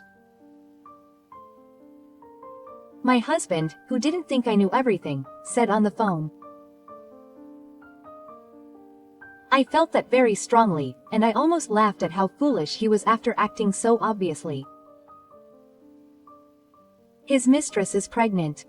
Wow, what a blessing. I'm pregnant with your child too. Yes, I wanted to tell you as a surprise, but you never came home. I'm 6 months pregnant now. You're kidding me? If you think I'm kidding, come back and see my belly. My husband was silent for a while, and then said he'd hurry over there right away. As he declared, my husband came back to our house at night. He looked at my slightly swollen belly and looked up. Are you really kidding me? Husband, you're kidding me? It's true. Want to touch my belly? Or see an ultrasound picture? Do you have a picture? My daughter approached my husband, who was completely surprised, and handed him an eco photo of the red goat. 2 months ago. The date is this year. You're lying, right? If you choose a life with your mistress, you have to pay child support for this child, alimony to me, and share the assets. From now on, we'll have to spend a lot of money too. My husband, shaking from my words, muttered in a small voice about what to do. How pathetic. You choose me or your mistress, right? Make a decision quickly. You said so clearly on the phone that you can't abandon your mistress. You have the answer. I yelled at him harshly and he covered his ears. Seeing this, my daughter cried out in dissatisfaction, saying how pathetic he was. He was going to abandon his mother and remarry easily, but the moment he found out that his mother had a child, he hesitated. I know he doesn't want to be the bad guy, but he's too indecisive and it's lame. I could see that my husband felt uncomfortable and became even smaller because of his honest daughter's words. Well, whether he chooses me or the mistress, child, it doesn't change the fact that he is abandoning one of the parents and the child. But, abandoning a wife and child and running off to a mistress might not sound good to the public. But, I wonder, if this were a TV drama, choosing a mistress would be more popular in terms of public opinion. Unfortunately, in reality, neither is good. As he mumbled, my husband continued to stare at him without saying anything.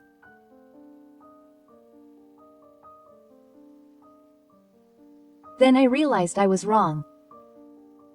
I want to change my mind and do my best with the baby in my belly, Mizuki, and Shisato. So you're going to break up with your mistress? I'll do that. Is that okay? You're 5 years younger, right? You're going to have fewer opportunities to meet young women in the future. No, I'm only going to care about my family now. I'm going to live my life cherishing only you. Right. Then break up with your mistress right now. My husband was silent for a moment at my words. He was saying all sorts of arrogant things to act cool, but I'm sure he had a reason for doing so. But I kept urging him to hurry up. He said he understood, and quietly took out his cell phone from his pocket and called his mistress. Hello. It's me, Sayori. A worried voice leaks from the phone, asking what happened to the mistress. The husband bites his lip and tells her that his wife is really pregnant. He says he's sorry but he wants to break up. I don't know what she said right after, but I can hear the mistress screaming. The husband closes his eyes involuntarily. I feel bad. It's my fault. I'll pay for the money and the birth. The husband desperately tries to play it off, but the mistress on the other end of the phone says that it's not that kind of problem. I know. I'm the one who didn't take any measures to prevent her from getting pregnant. I think I was the worst for letting my desires take over. Yeah. That's right. I'm the worst for not taking responsibility. I'm really sorry. The husband is desperate, bowing his head repeatedly with one hand on the phone. The mistress' anger doesn't seem to subside, and I can hear her repeatedly say things like, "You're a terrible man," and "What are you going to do with my life?" I want to say that you're also at fault for dating her even though you knew she was married, but I can understand the mistress' anger. It felt good to see my husband being played by a baseball team, and I half-heartedly wanted to tell my mistress, "Good, say more. I'll get you some compensation." The moment I heard that, the phone was hung up. My husband dropped his cell phone and groaned. There was a sense of satisfaction in his exhausted expression. "We broke up properly. This is good enough," my husband said, looking at me. He was like a good man. I thought he was just cleaning up after his affair, but why are you acting like a cool guy? Don't put away what you did. My husband turned pale at my daughter's words and became even more depressed. I couldn't help but laugh out loud. "Well, I'll just tell you what I did. I have an announcement to make here." When I said that, my husband cried out, looking like a pigeon had been hit by a pea shooter. I pulled up the hem of my clothes and exposed my stomach area. As I removed the belly band I had used for my first daughter, a balloon rolled out. My husband was speechless, and my daughter was trying to hold back her laughter as she watched him. The pregnancy was a lie. My daughter burst out laughing at my matter-of-fact revelations, and my husband said, a balloon?" Again, in a silly voice, a balloon? That eco photo is, so I took an eco photo of me as a baby and edited it on my computer because I had some time before my father came home. "Mizuki, you see, yeah, right. Why would you do that?" "Of course it's because you were betrayed by your father. Your mother also said that she would thoroughly and mentally corner you." And then my husband, me, and my daughter, smiling. Yes, the moment he told me that his mistress was pregnant, I had decided to make him laugh, but when I told him that I was pregnant too, I hadn't really thought about it at all, and I burst out laughing at the exchange of words.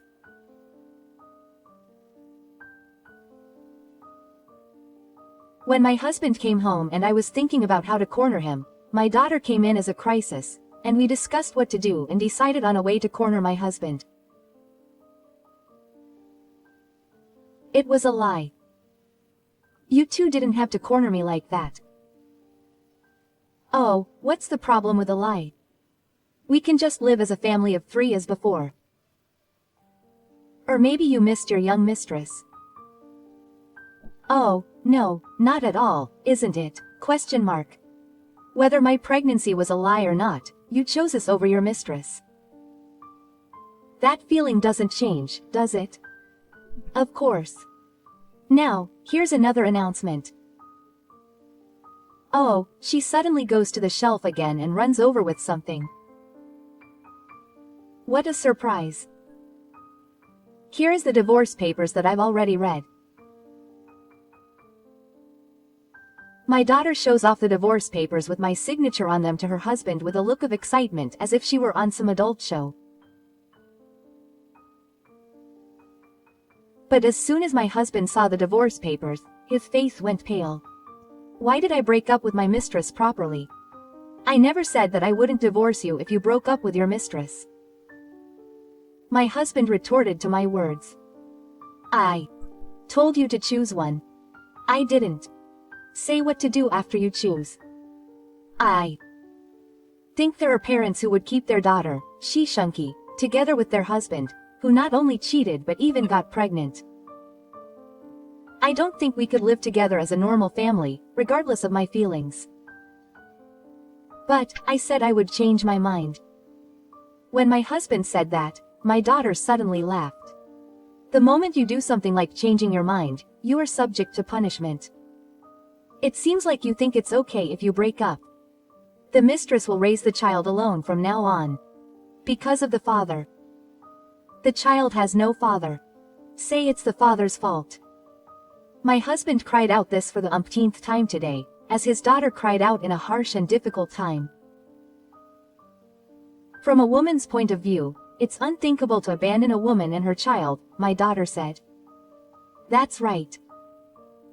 It's not like I'll live a happy life with my husband and daughter because he chose me. When I agreed that his partner's life was messy, he lied about being at work and even spent my birthday with other women, which I think is just dirty.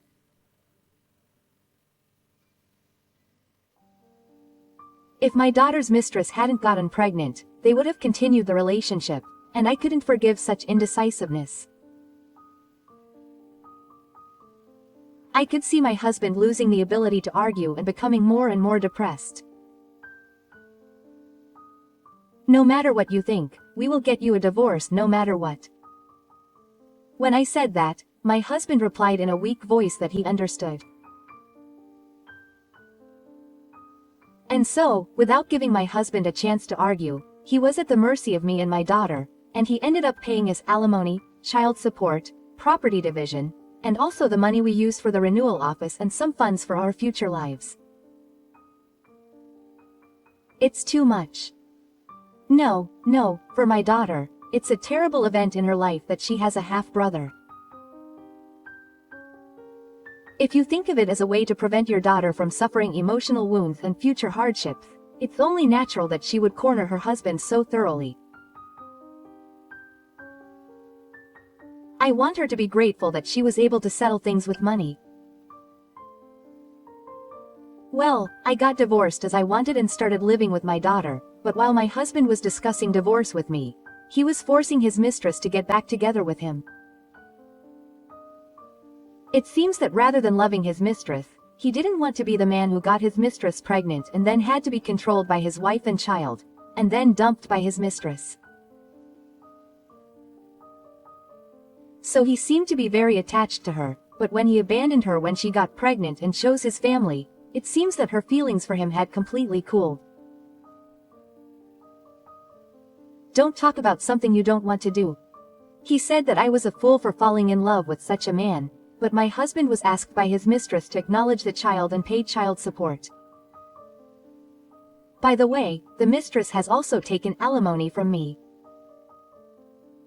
Apparently, she was originally a part-time worker and temporary worker, and she had no money, so she took a considerable amount of child support from my husband. My husband was crying, but it's only natural to support him so that he doesn't have to struggle to raise his own child. After that, he seems to be asking for money for child support, saying things like it's expensive to get him into kindergarten, and so on. Even with all that support, the mistress never fell in love with my husband, and it seems she thought of him as an ATM, but she still had a boyfriend while asking for money from my husband. This made my husband very depressed, as he had been so good to her. I don't think it's right to think that she was good. It's not right to say that she was good just because she was fulfilling her responsibilities. Needless to say, my daughter also pointed this out to me. Well, it's what she brought on. After my daughter became an adult, my husband and I completely lost contact. Before that, we had a lot of issues with visitation and child support, so we had no choice but to see each other about once a year or once every 2 years. I thought that divorce was harder than marriage. I'm fed up with it. There are people who say to those who are unsure about marriage that if it doesn't work out, you can just get a divorce, so don't think too hard about it, but don't believe them. After that, I started working, but I didn't look for a job or anything like that. I just went back to my previous workplace. I quit my job because I didn't want to leave my daughter alone at home because my husband's infertility was increasing, but when I told him about the end of the world, he easily changed me back. I lived with my daughter until she graduated from college, but since she got a job a while ago, we have been living separately. However, she always comes back to our house on weekends. I have to cook dinner, so it's hard, so you don't have to come back so often. I said to her jokingly, and for some reason, my daughter started cooking and coming back to our house. She said she just wanted to control me because she was bored. She said, backquote, you're such a cute girl. You should tell your mother that you love her. Single quote.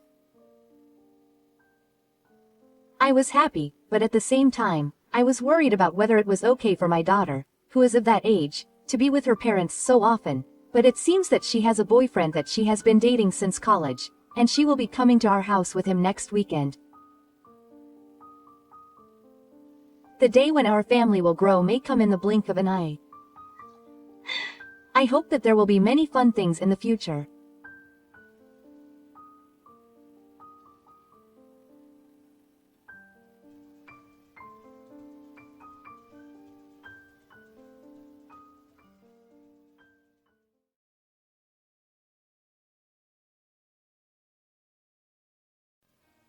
今時こんな男がいるのか、とお嫁に行って驚いてしまった。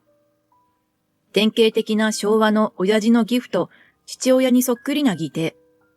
一切家事を手伝わないどころか、女性を見下して馬鹿にしている。40年近く耐えてきた義母が切れた結果。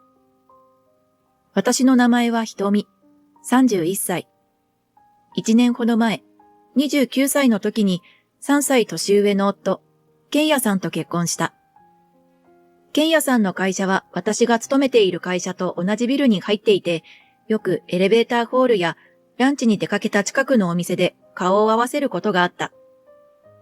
顔見知りになって、話をするようになって、一緒に食事に行ったりするようになって、好きな小説や映画の好みが合っていたこともあって、休日に二人で映画を見に行ったりするようになった。そうしてお付き合いを始めて1年ほど経った頃、彼からプロポーズされたのだ。健也さんは背が高くて優しくて聞き上手で、いつも私の話をにこやかに笑って聞いてくれて、時には鋭いツッコミを入れてくれたりもする、一緒にいて楽しい人だった。ただ、かなりマイペースな人だったけど、この人とだったら、この先の人生一緒にやっていけると思っていた私は、こちらこそよろしくお願いします。と、彼のプロポーズを受け入れた。彼の実家は大手町にある会社まで地下鉄で40分ほどの距離にある。東京のお隣の県で、東京ディズニーランドのあるところだ。ちなみに私はすぐ隣の江戸川区に住む東京都民だった。健也さんの実家は、昔は魚の問屋さんをしていたとかで、羽振りの良かったおじいさんが建てた古くて大きな家だった。現在は健也さんの他には定年退職したばかりの65歳の義父と62歳の専業主婦の義母、そして未婚の32歳の義弟が住んでいた。結婚を決めて初めて健也さんの家に挨拶に行った時、出迎えてくれたお母さんの後ろから顔を出して、うわー、でっけえ女と声を上げたのが義理の弟になる裕二さんだった。私は167センチで、今時はそんなにでっけえわけではないし、健也さんは180センチだから釣り合いは取れていると思う。その義弟の裕二さんは、多分165センチくらいで私の方が背が高いのだ。リビングに入っていくと、大柄な男性がソファーにどっかりと座っていた。この家の大黒柱のお父さんだろう。ああ、いらっしゃい。と貫禄たっぷりに歓迎してくれた。長男の健也さんは大柄なところはお父さんに似ているが、顔立ちはお母さんそっくりだ。そして次男の裕二さんは顔はお父さんそっくりだが、身長は小柄なお母さんに似たらしい。私はつい遺伝の不思議に思いを馳せてしまった。お母さんが紅茶を入れてくれて、手土産に持ってきたケーキを食べながら自己紹介などをしていると、タメの姉さんか。どうせならうんと年下の若くて可愛いお姉さんだったらよかったな。なんてね。冗談だよ、ジョークジョーク。と、ユージさんが言って大きな声で笑った。そしてお父さんもその笑い声に負けないくらいの大声でガハハハハハッと笑うのだった。お母さんとケンヤさんは顔を見合わせて苦笑して、本当にユージとお父さんはそっくりね。とお母さんが言い、失礼な弟でごめん、悪気はないんだ。とケンヤさんが言った。私も弟がいるので男性のちょっとバカ男子っぽいところには慣れている。ちょっと先が思いやられるけど、まあ暗くて陰湿なタイプよりはマシかなと思った。結婚して一緒に暮らしてみると、義父は完全に昭和の男って感じの亭主関白夫で、義母は控えめで従順な、古き良き良妻賢母という感じの人だった。義父は家事を手伝うどころか、台所に足を踏み入れることさえない。洗濯機の使い方も知らないし、炊飯器でご飯を炊くこともできないだろう。男は外で稼ぎ、家のことはすべて女がやる。確かに昔はそういう時代があって、義父はその時代の最後の生き残りぐらいの年齢かもしれない。そして義父はともかく、義弟までがそういうタイプなのだ。朝起きたら朝食が用意してあって、それを当然のように食べて、片付けもせずに仕事に行く。義弟は隣町の整体院で働いている。本人曰く、若くて可愛い子が来ると張り切っちゃう。まあほとんどババアだけど。だそうだ。もちろん、若くて可愛い子が来たからといって、施術以外のことをしたりはしないだろうが、このセリフだけでドン引きだ。しょっちゅう年配女性を馬鹿にしたようなことを言っている。夫は朝食を食べて自分の食器を流しに片付けて、ゴミの日はゴミ出しをしてから会社に出勤する。定年退職した義父の朝はゆっくりで、兄弟二人が出かけた後くらいに起きてくる。朝食の支度も二度手間だ。そんな男たちのために、義母は朝から味噌汁を作って魚を焼いて、まるで旅館の朝食のような朝ごはんを作る。そして義父もまた、当然のように朝食を食べて、食器を片付けることもなく、リビングのソファーでゴロゴロしながらテレビを見たりしているのだ。結婚前に、できれば仕事を辞めて専業主婦になって母さんを手伝ってほしい。と、夫になる前のケンヤさんに言われた。父が勤めに出てる間はまだ良かったんだけど。彼がそう言っていたのが今はよくわかる。義父が定年退職したのは私がお嫁に来る半年ほど前だったらしい。夫は自分のことは自分でできるし、全然手がかからないけど、義父と義弟に手がかかりすぎるのだ。義父が定年退職して、義母はお昼ご飯も用意しなければいけなくなったし、それよりも、一日中家にいて、家のことを何もせずに、ゴロゴロされていたのではストレスもたまるだろう。私がお嫁に来ても、フルタイムで働いていたら、さらに義母の負担が増えていたかもしれない。せめて趣味でも持って出かけてくれたらいいのだけど。と、義母がため息をつく。義父は典型的な仕事人間で、仕事の付き合いでゴルフに行ったり、飲みに行ったりはしていたそうだが、定年退職した今、ただの無趣味人間で、ほぼ一日中リビングのソファーに陣取ってダラダラとテレビを見て過ごしている。お父さん、何か興味のあることはないんですか？時間はたくさんあるんだし、何か趣味を見つければいいのに。と言ったことがある。私の言い方が気に食わなかったのか。俺は今まで40年以上必死に働いてきたんだ。のんびりして何が悪い。嫁の分際で俺に指図するな。と怒鳴られてしまった。私の実家の父はどちらかというと共済家で、家の中では母の方が威張っているくらいだ。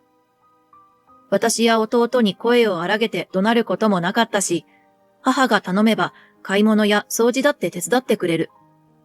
休みの日など、父が焼きそばやチャーハンを作ってくれたりもした。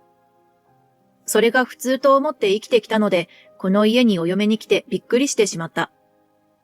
花嫁修行じゃないけれど、実家の母は、いつお嫁に行ってもいいように、と、家事全般と、特に料理はいろいろと教えてくれた。私に家事を仕込んで、自分が楽できるようにという思惑があったのかもしれないけど、その割にお嫁に行くのが遅くなってごめんなさいお母さん。まあそんなわけで、私も一通りの家事はできるし、料理もできる。でもこの家のお母さんにはとてもかなわない。お嫁に来てからお母さんと台所に立っていろいろと教えてもらっている。私は家にいるときは大抵スウェットの上下みたいな格好をしているのだけど、これが夫以外の男性陣にとても評判が悪い。色気ねえなぁ。と義弟が言い。大して美人でもないし若くもない。おまけに色気もないときちゃいいとこなしだな。ははははは。と義父が言って大笑いする。本人には全く悪気がないらしく、ひょっとしたらギャグだと思っている節すらある。私だって可愛い服やちょっとセクシーな服も持っているけど、家の中で色気を振りまいてどうしろというのだ。そんなのは夫と二人でいるときや出かけるときだけで十分だ。お母さんは家族の健康を考えてバランスの良い食事を心がけている。義父の健康のために白米を玄米に変えてみたことがあったらしいが、なんだこの米は二度と出すな。と怒鳴られてしまったそうだ。そして気に食わないおかずが出ると文句を言う。私がお嫁に来てからも何度かあった。タコとワカメの酢の物を出した時なんか、義父と義弟二人揃って、酢の物はあんまり好きじゃないって言ってるのに。と義弟が言い、本当に気が利かないな。何年主婦やってるんだ？他のものを作り直せ。と義父が言った。おかずがそれだけしかないわけではないし、アレルギーがあるとかならともかく、いい年した大人がせっかく作ってくれた料理にケチをつけて、作り直せとまで言うのに腹が立って、食べたくないなら食べなくてもいいですよ。他にもおかずはあるんだし。と言ったら、なんだその言い草は、嫁のくせに口答えをするなんて、親はどういう教育をしたんだ。と激怒されてしまった。自分のことだけでなく、親のことまで悪く言われて、私はブチ切れそうになった。夫と義母になだめられ、どうにか落ち着いたけど、悔しくて涙が出てきた。熟年離婚する夫婦が多いという話を聞いたことがあるが、その気持ちがよくわかる。私だったらこんな夫、熟年を待たずにさっさと離婚している。どうして義母は我慢できるのだろう。お父さん、口は悪いけど、暴力を振るうわけではないし、浮気したり、ギャンブルにお金を使うわけでもないから。世の中もっとひどい旦那さん、たくさんいるでしょ？と義母は言う。自分より大変な人がたくさんいるのだから、不満があっても我慢する。私には、それが正しいことだとは思えない。最近家の雰囲気が悪いよな。いちいち歯向かう女がいるから。と、義弟がわざと私に聞こえるように言う。女が男に口答えをしてはいけないと思っているみたいで、本当に父親そっくりだ。でも私がお嫁に来てから、この家の雰囲気が変わったのは確かなようだ。今までは、父親&義弟対、母親&夫の静かな対立はあったらしいが、表面的には穏やかに過ごしていたらしい。それもひとえに、穏やかで優しい義母と、マイペースな夫の我慢の上でのことだったのだと思う。でもお父さんが定年退職して、一日中家にいるようになってから、母さんのストレスは溜まる一方みたいだったんだ。だから瞳がお嫁に来てくれて、ずいぶんガス抜きになってると思う。夫はそう言ってくれたし、義父や義弟の攻撃から何かと私をかばってもくれた。瞳が嫌ならこの家を出て二人で暮らしてもいい。とも夫は言ってくれるのだ。でも私はお母さんのことも大好きになっていたし、お母さんをこの家に残して出ていくことは考えられなかった。私と夫がいなくなったら文句を言う人も、かばってくれる人もいなくなって、今以上に傍若無人な暴君二人の世話を義母が一人ですることになるのは目に見えている。とある日曜日、実家の弟から電話があって、知り合いから高級牛肉をたくさんもらったので、欲しかったら取りに来いと言われた。私は喜び勇んで実家に行き、ついでに実家の母と父と弟相手に嫁ぎ先の愚痴を盛大にこぼし、すっきりした気分で帰宅した。どこへ行ってたんだ？帰宅するなり義父に怒鳴られた。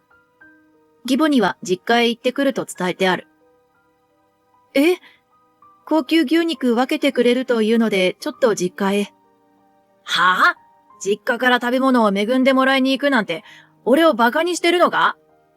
いや、恵んでもらうとか、そういうのじゃないですよ。そもそも嫁に来たら、実家になんて帰るもんじゃない。しかも何時間も家を空けて。一体いつの時代の話なんですか？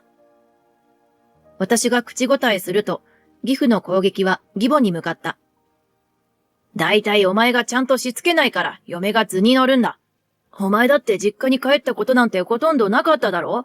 なのになんで嫁が実家に行くというのを咎めないんだ。義母は小さな声で、すみませんと言った。その声は震えていた。台所ですき焼きの下ごしらえをしながら義母が話してくれた。私だって実家に帰りたくなくて帰らなかったわけじゃないのよ。お父さんが不機嫌になるから帰れなかったの。私もひとみさんみたいにしっかり言い返す勇気があればよかったのだけど。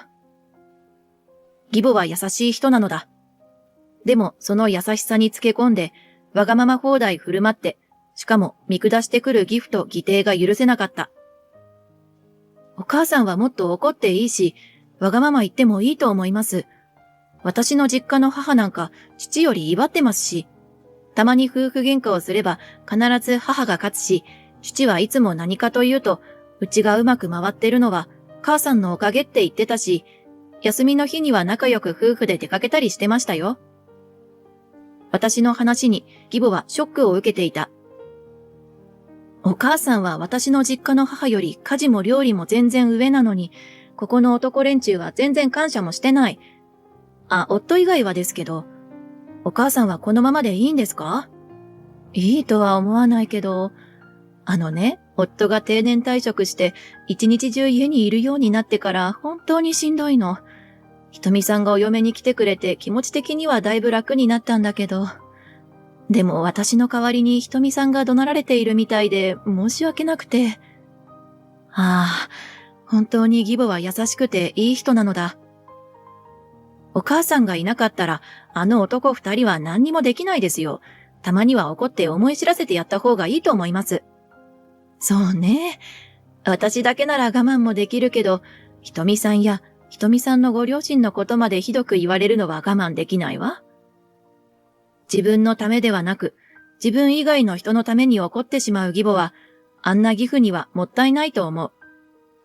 実家からもらってきた高級牛肉はすごく美味しそうだった。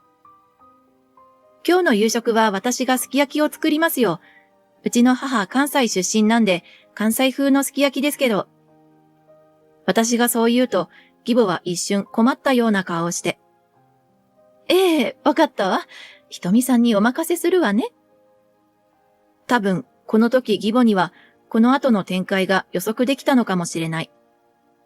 関西風のすき焼きは、割り下を使って具材を煮込む関東風とは違い、鍋に牛脂を敷いて、最初に牛肉を焼き、鍋に肉の旨味を移してから、お酒、砂糖、醤油で味付けしながら、玉ねぎや焼き豆腐、白滝などを煮ていくスタイルだ。今日は私が実家からもらってきた牛肉ですき焼きを作りますから。私がそう言うと、義父は面白くなさそうにふんと鼻を鳴らした。私が牛脂を敷いて牛肉を焼き始めると、おい、何やってんだと、すでにビールを飲み始めている義父が言う。まあ、父さん、高そうな牛肉じゃん。高級牛肉のおかげで、義弟は私への文句より食欲の方が勝っているようだ。しかし、続けて私がお酒、砂糖、醤油で味付けしながら、玉ねぎや焼き豆腐、白滝などを焼いていくと、なんだそれは。割り下はどうした？それじゃ焼肉じゃないか。うちは母が関西出身なので、これは関西風のすき焼きですよ。私がそう答えると、はぁ？何が関西風だ。この家のすき焼きのルールも知らない嫁は家の恥だな。関西風でも関東風でも美味しければいいじゃないか。と夫が助け舟を出す。俺は関東の人間だ。関西風なんて冗談じゃない。私の父も関東の人間だけど、母の作る関西風のすき焼きを喜んで食べていた。嫁に来たんなら母さんを見習え。離婚されるぞ。義弟までもが調子に乗ってそんなことを言う。夫がそんなことで離婚を考えるはずがないのに。ケンヤさんはこんなことで離婚したりしないわ。ねえ、ケンヤさん？うん、しない。夫はそう言って、火の通った具材を鍋から取って、卵につけて食べ始めた。うまい。いつものすき焼きもうまいけど、これも美味しいよ。高級牛肉ということを差し引いても、見るからに美味しそうなすき焼きの香りに、まずは義弟がギブアップした。おー、こりゃうまい。なるほど。そうやって味付けしながら焼いていくんだな。遠慮なく次々に牛肉を頬張る義弟。さあ、お母さんも早く食べてください。私はわざと義父を無視してそう言った。ええ、それじゃあいただこうかしら。そう言って、義母が鍋に箸を伸ばすと義父が怒鳴った。おい、夫より先に箸を伸ばすとはどういうつもりだ。昭和どころか明治の男なんじゃないか、この義父は。父さんも早く食べた方がいいよ。この牛肉すごく美味しいから。夫にそう促されて、義父も鍋に箸を伸ばし、関西風すき焼きを口にして、みたいな声を漏らした。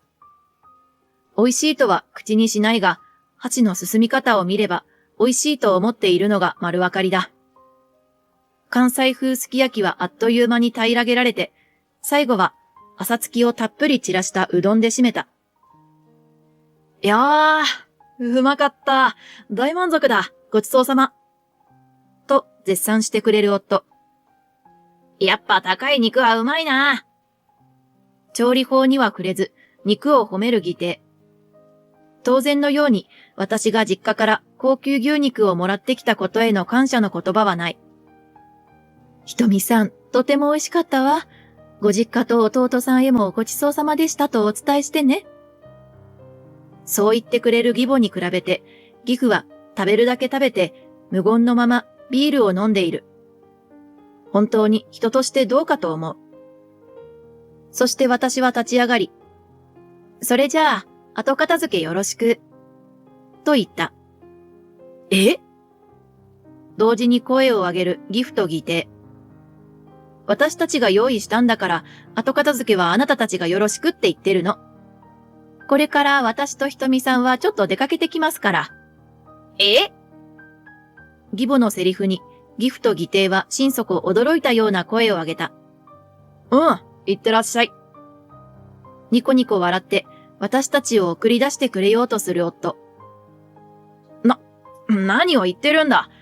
どこに行くって言うんだ。もう夜だぞ。夜と言ったってまだ8時前ですよ。子供じゃないんだから別に構わないでしょ。私がそう言うと、義弟がだだっこのように言う。出かけるなら片付けてから行ってくれよ。それを無視して、私と義母は玄関に向かった。背後で、待て、ふざけるな。という義父の怒鳴り声が聞こえてきた。ふと横を見ると、義母が口に手を当ててクスクスと笑っていた。玄関のドアを開けて外に出ると義母が、ああ、ドキドキした。でも楽しかった。と無邪気に言うので、私も嬉しくなった。すき焼きの支度をしながら台所で義母と相談して、義父たちの態度があんまりひどかったら家出しちゃおうと計画したのだ。義母は少しためらっていたけど、このままでいいんですか？たまにはお母さんのありがたみを知った方がいいですよ。と言って、この計画を実行に移したのだ。夫にだけは、そっと計画を打ち明けておいた。それでどうするの？駅前のホテルでも取ってパーッと遊んじゃう？実は私、夫には内緒だけど、結構へそくりがあるのよ。義母が明るくそう言うので驚いた。夫にバレたら取り上げられちゃうから内緒よ。もちろん、絶対言いません。俺の稼いだ金で何をやってるんだとか言うに決まってますもん。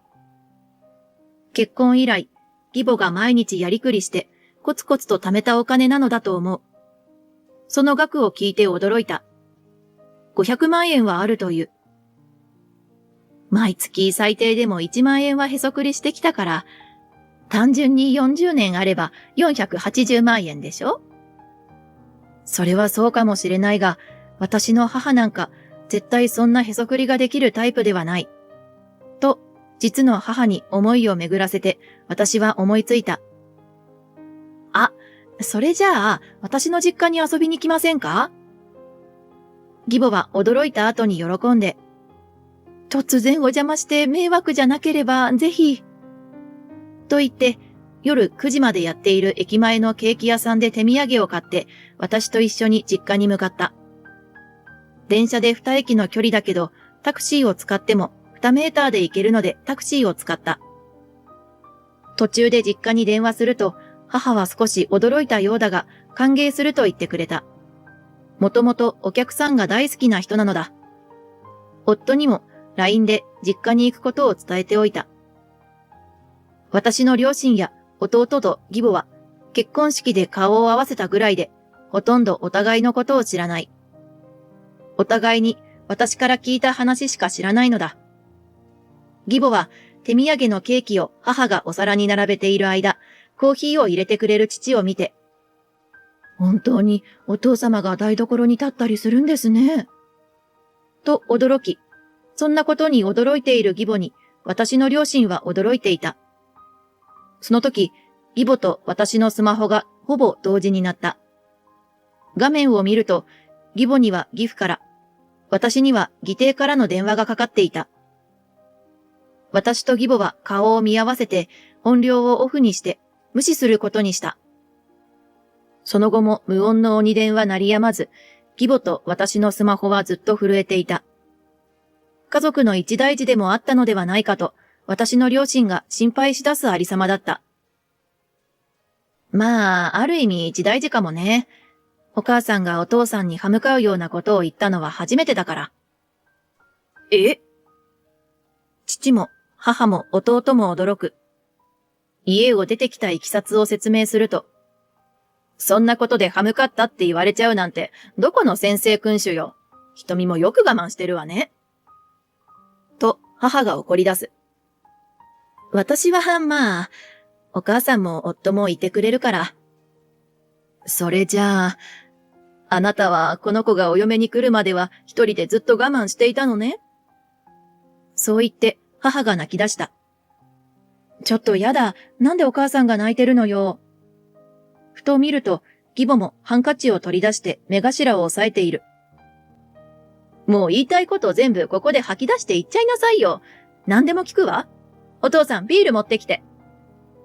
母の一言で突如酒盛りになってしまったのであった。義母はたくさん話して笑って泣いていた。義母は割といける口だった。私の両親を見てしみじみと、こんな夫婦の形もあるのね、と言っていた。翌朝私が目を覚ますと、すでに義母は起きて台所で朝食の支度をしていた。ちょっとお母さん、なんでお客さんに朝ごはん作らせてるのよ。私が母に文句を言うと、母はケロッとして言った。だって作りたいって言うんですもの。確かに義母ならそうしたがるに違いないと思ったけど、そもそもこの家の朝食は母が用意してくれたパンを各自勝手にマーガリンやジャムなどを塗って食べるスタイルだ。コーヒーくらいは母が入れてくれるけど、義母が作ってくれたのはいつもの旅館の朝食のような朝ごはん。魚のストックがなかったので代わりにベーコンエッグだったけど。ああ、私もお母さんみたいな人がお嫁に欲しいわ。と、わけのわからない褒め方をする母。父にも弟にも絶賛されていた。今日は月曜日で、夫も義弟も仕事に出かけたはずだ。スマホを確認してみると、義弟からの電話は深夜の0時過ぎが最後だった。しかし、義母のスマホには深夜3時過ぎまで着信が入っていて、今日も朝からひっきりなしにスマホが振動していた。朝食を食べ終わって、父と弟が出勤した後、女3人でゆっくりとお茶を飲んでいる時に義母が言った。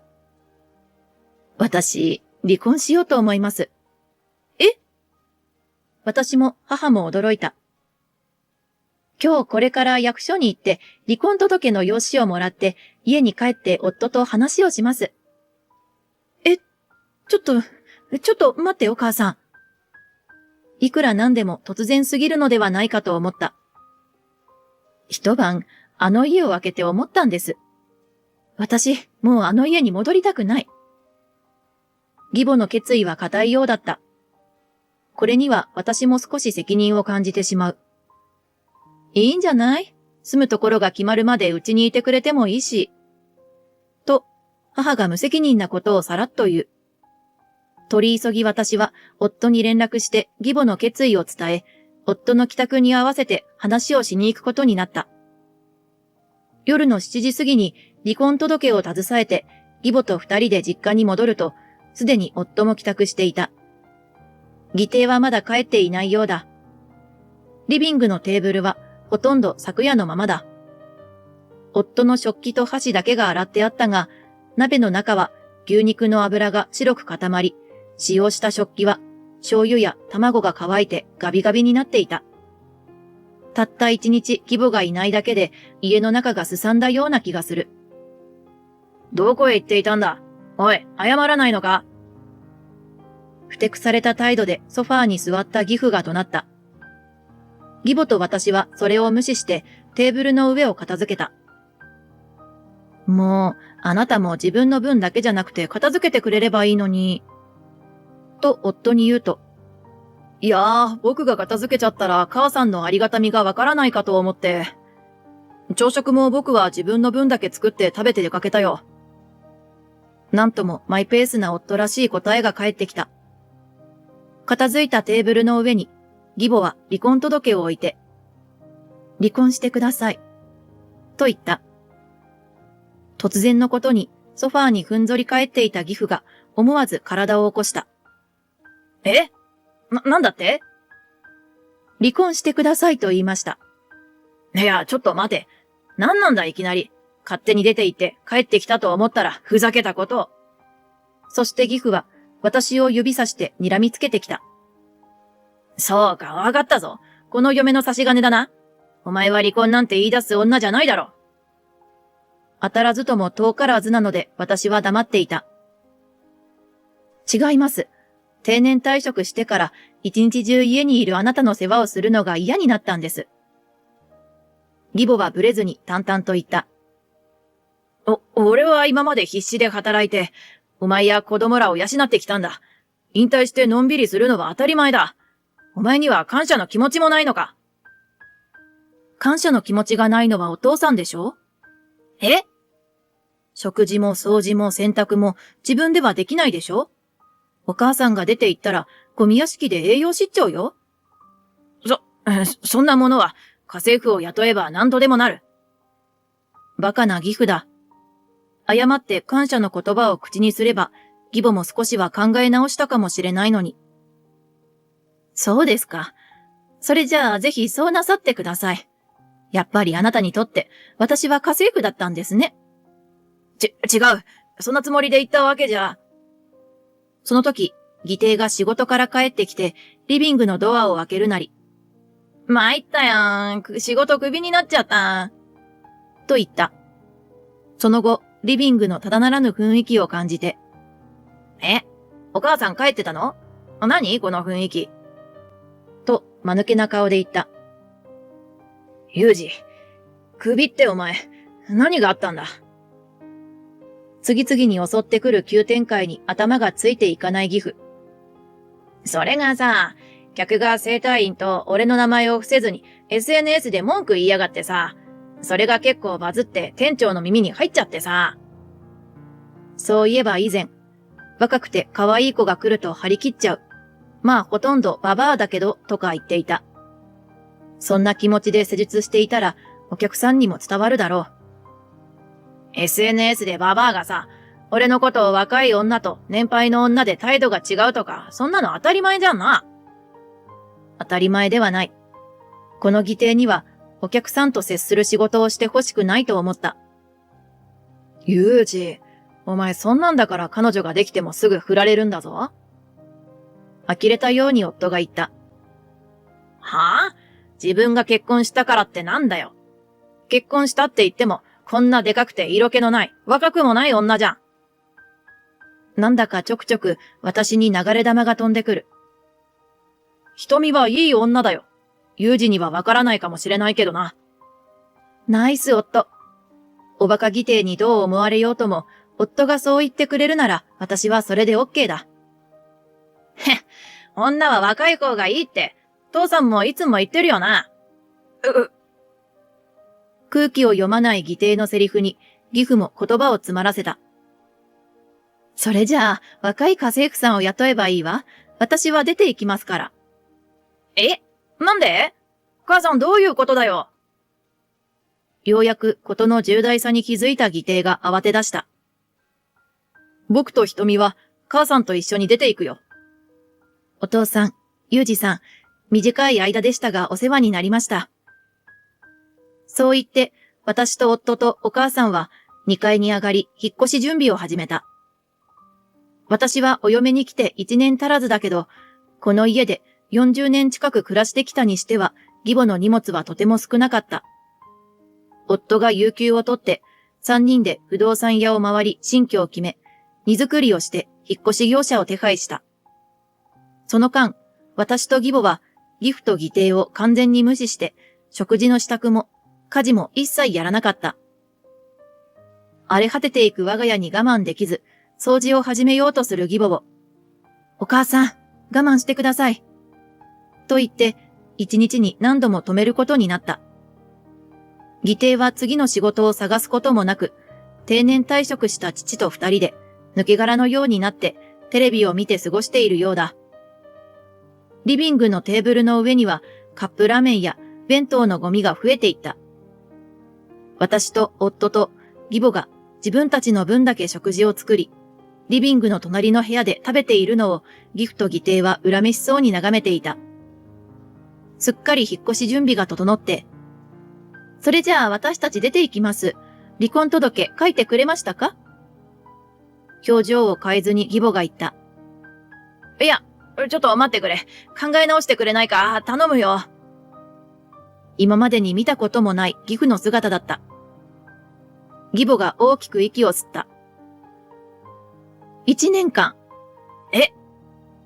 あなたも裕二もちゃんと仕事を探して働いて、1年間2人でこの家できちんと生活できたなら考え直してもいいです。いや、そんな、1年も無理だ。出て行かないでくれ、お願いだ。なんと義父が土下座をしてそう言った。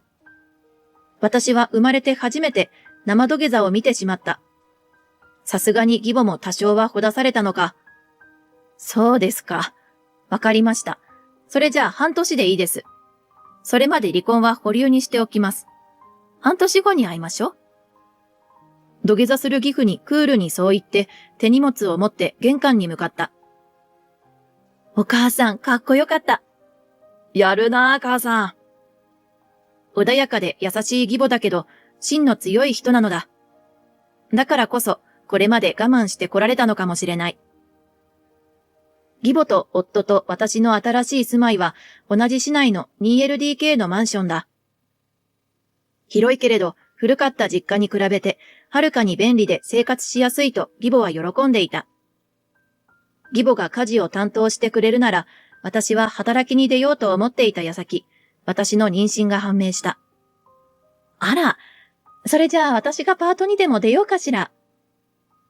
義母はそう言って、さっさとお弁当屋さんのパートを決めてきてしまった。最近の義母はとても楽しそうだ。お弁当屋さんでも調理の技術が評価されて重宝されているみたいだし、いつの間にか私の実家の母とも仲良くなって二人で出かけたりしている。義父は勤めていた頃の経験を生かして小さな会社の経理の職に就いたらしい。パート扱いでお給料は現役時代の半分以下だが、義母にとっては金額は問題ではないみたいだ。義弟は他の整体院に勤め始めたが、お客さんに SNS の悪評を見た人がいて、すぐに解雇されてしまった。現在は人と接することのない工場で車のパーツを作っているらしい。義父からは時々義母に、洗濯をしたら白いシャツに色がついてしまったとか、鍋が焦げてしまったがどうしたらいいかとか、風呂に黒いものが生えてきたんだがこれは何だなどと家事の相談電話がかかってくる。義母はそれに親切に答えている。なんとなく楽しそうだ。お父さんが洗濯してる姿を想像するとおかしくって。と言って笑っていた。もうすぐ期限の半年が経つ。果たして実家はきれいに片付いているだろうか。義父が孫の顔が見られるかどうかは義母のジャッジにかかっている。もしもまた家族が一つになったとしても、もう以前のように義母や私を見下して家政婦扱いするようなことはないだろう。ひとみさんがお嫁さんに来てくれて本当によかった。義母はそんなことを言いながら、生まれてくる孫のために靴下を編んでくれている。今度の母の日には母二人を招いて、ちょっと豪華にパーティーをしようと夫と企画している。二人のお母さんに心からのありがとうを伝えたい。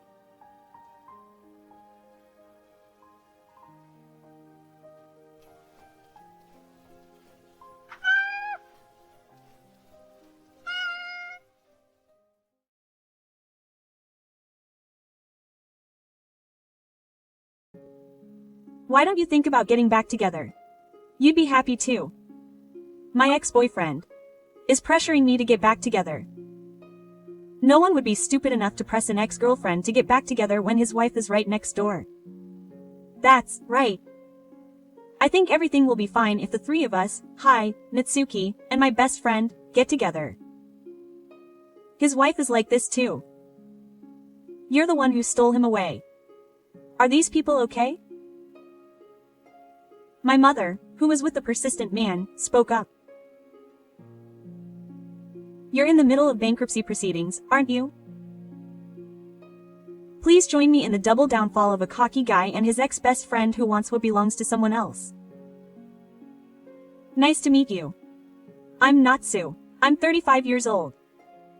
My father fell ill a few years ago, and now I live with my mother in a small house outside Takasaki. To be precise, I'm an introverted and laid-back person. I have a lot on my mind, but I'm not the type who has trouble expressing it. I could look like someone else if I tried really hard to dress up, but I don't really put that much effort into it. I'm not very confident in myself and I've never dated many men. It's not funny when I think about how I ended up falling for the worst guy because of this. Now I realize it's important to experience a lot of things when you're young. As a freelancer, I mainly sell content that specializes in organizing information. So-called information products. Although they're called information products, they're completely different from the scams that are all over the place. I want to say this loud and clear. I use my talent for research to deliver accurate and easy to understand information to people who really need it. I've been doing this kind of work for 10 years now. For example, I put together information about public support systems and procedures for family members who need nursing care, and I create a real-life guide from applying to the insurance office to opening a restaurant for people who want to start a small restaurant. I also do subcontracting work for experts such as tax accountants and judicial scrivener. Professionals who make a living by planning ask me to create materials.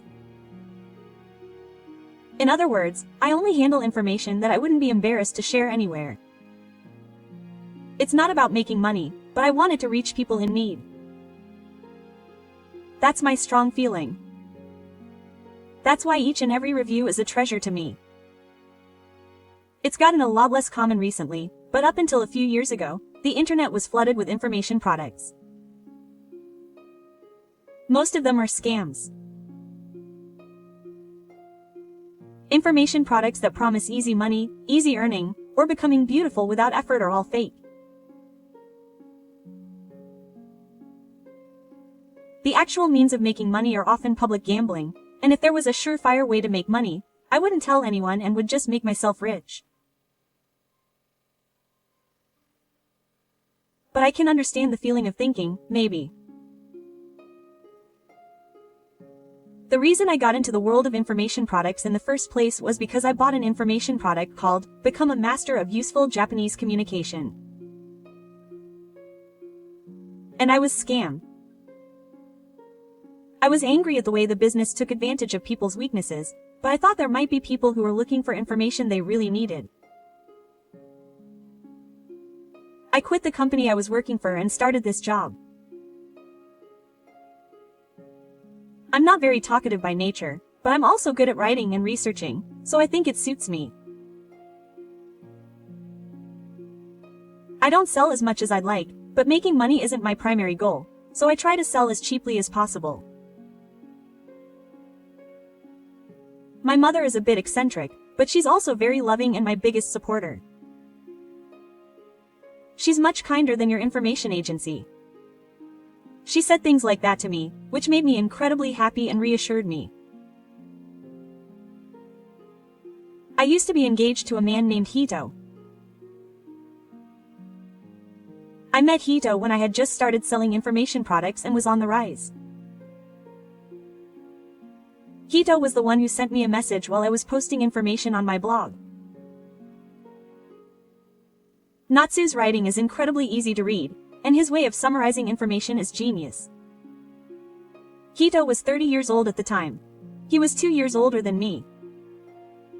He was still just an ordinary salaryman, but he had a strong desire to work for a company. He would passionately tell me every day in messages to me that he would one day succeed on his own and have a free life.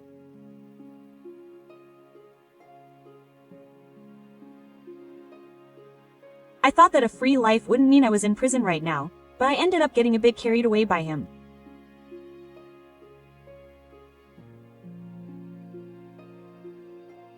I wish I could tell my younger self this. It's common to be attracted to someone who is the complete opposite of yourself, but apparently, the result is usually that you end up falling for a total mother. I taught Hito everything I could.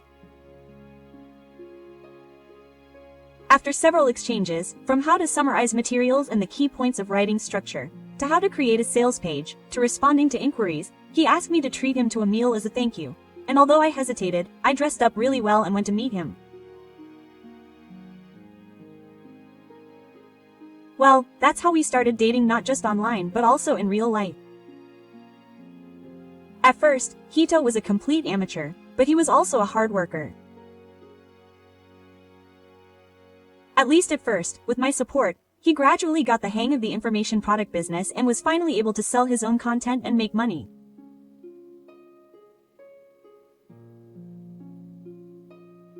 Then Hito said, "I'm a successful man after all. I'll definitely make you happy. I'll become rich and give you the best life." Quote. To be honest, I was a little taken aback when he said that. In the back of my mind, I thought he should be happy about this, but I don't really want the best life. I'd rather have a peaceful, warm, and secure life. I thought that if I could live like that with someone I loved, that would be enough. But it made me happy to see him gain confidence. I found fulfillment in being useful to people more than money, and I was happy to think that I had helped someone I loved. Then Aiko came between us. I've known Aiko since middle school. She told me that we were best friends. But as for me, I didn't really think of her as a close friend, because Aiko had always been the type to covet things that other people had. Someone else's pencil case, someone else's keychain, someone else's favorite idol. She wasn't really into material things, but she would naturally get excited about someone else's boyfriend. In any case, other people's things just seemed to shine. I heard this from Aiko herself when she was in her 20s. It can't be helped, since I'm more attractive than her wife. It was a report of her stealing someone else's lover. Did she think that when she heard this story, she'd say, yeah, congratulations on stealing someone else's lover? Apparently, even though she had stolen someone else's lover, they broke up a few months later. I don't know the details, but I imagine she lost interest once she had him. Apparently, the wife of the man she had stolen someone else's lover demanded compensation. She lied that she didn't know he was married, and she ran away, blaming the other man for everything. Well, I didn't have anything that Aiko would want, so I wasn't directly affected, but even so, I couldn't think of someone like that as a close friend. Just a fujoshi. That's what I thought. It was my fault for not sorting out that fujoshi. Ako and Hito met at a dinner party with friends where I introduced Hiro as my fiancé. Hey, Natsuki, you really aren't a picky eater, are you? But Hito-kun is surprisingly fun to talk to, and if you look closely, he might be cool. He said it jokingly, but now that I think about it, those were definitely the looks he was aiming for. Maybe he had been planning to steal her from the start. It's probably a mistake to introduce someone important to someone who's always keeping an eye on you. And then one day, Hai suddenly told me. Aipo-chan fell in love with me. Huh? Again? It's okay. I turned her down properly. There's no way she'd betray Aki. Thanks for telling me. That girl has always had a star for everything that belongs to her. I told her stories about her stealing things. I thought that was the best way to prevent stealing things. But I was wrong. Maybe I was the one who made you feel better. But then a month later, Hiroto suddenly disappeared. When I couldn't get in touch with him, I had no choice but to understand the general situation. A few weeks later, I received a message from Hito. Even though I knew it, it was still a shock. This was his unsolicited message. Now that the company is on track, I thought I had more people to meet. It seems Aiko is pregnant. I'll take responsibility. I'm sorry. I'm grateful to Natsuki. Really, see you later. Are you grateful? If you are, why did you betray me? You succeeded with my support, but instead of turning your back on me, I felt like I had been punched in the face. To be honest, I wasn't surprised when I heard she was pregnant. Knowing Aiko, I thought she would do anything to be the woman who took Hiro away from me. I was so frustrated and sad that I cried until I ran out of tears. I was glad it wasn't the company. The old hit song, I Can't Stop Sadness, kept going around in my head. I never thought I would feel this way. When I think back, my mother silently made minerals for me every day back then. When I finally started to enjoy it, I finally recovered. But I didn't know at that time. Hiroto's success was actually quite precarious. And that his future downfall had already begun. I honestly thought it would happen, but I couldn't see any evidence for it. About 3 months after Hito and Aiko had disappeared, I heard through the grapevine that the two of them had booked a table. I said it was just a rumor, but it was actually information from the internet. There are people who go out of their way to tell you things even when you don't ask them to. Apparently Hito had started his own company and become its president. Hito's social media was filled with incredibly flashy posts. His business sense had finally come into its own. He had found a wife worthy of a successful man. And he was about to become a father. Aiko was also making the typical successful appeal on social media, posting pictures of her designer bag, her high-rise apartment building, and even a photo of her and Hiroto together. As if showing off. No, I'm talking about that Aiko. I'm sure she was showing off to me.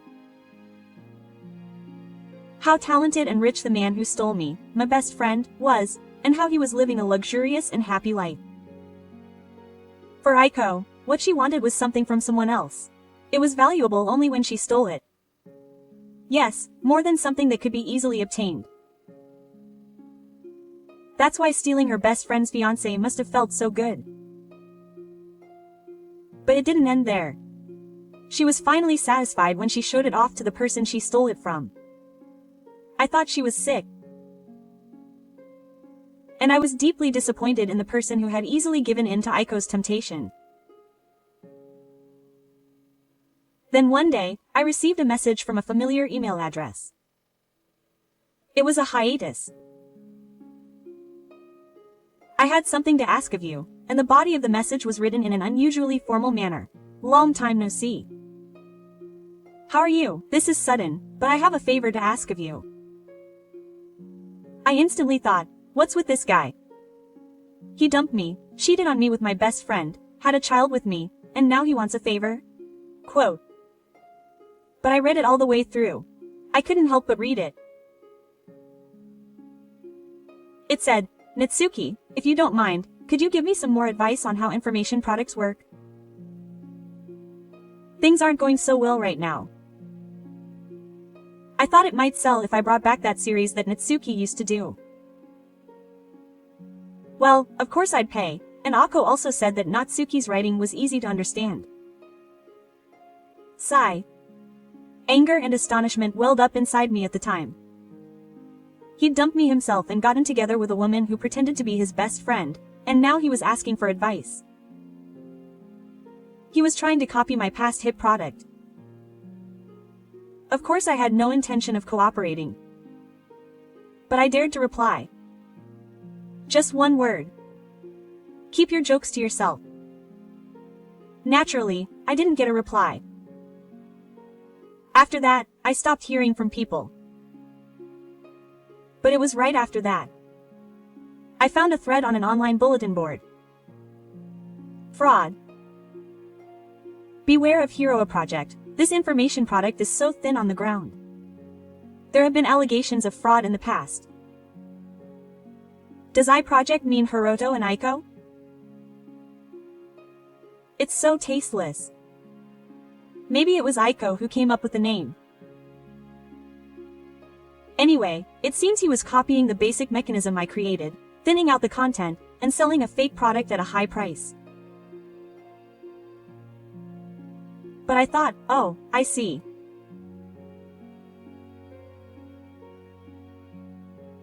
He got carried away because he had some success and was making some money, and even though I had originally given him advice and supported him in every way, all he did was charge a higher price than my information product.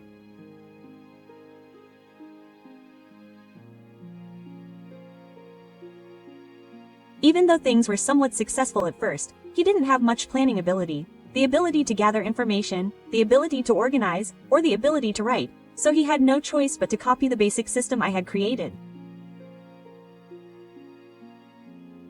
Of course, there's no way he could act as an underling for an expert. I wanted someone to listen, so I told my mother about the shameless email I had received and the subsequent uproar. Mom, Higa asked me for advice again a little while ago. Huh. What's with that shameless bastard?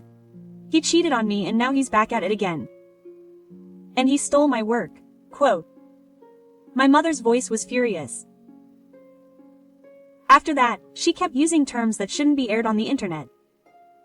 This is too arbitrary. Even so, I laughed a little. But then my mother said in a calmer voice, Hey, Natsuki, you think I'm just some stubborn old lady, don't you?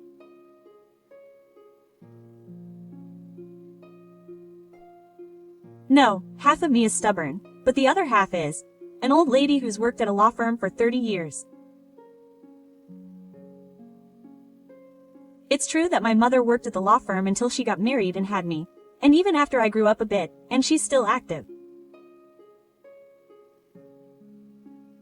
Well, she's only working part-time now, but she's still very active as a lawyer's assistant.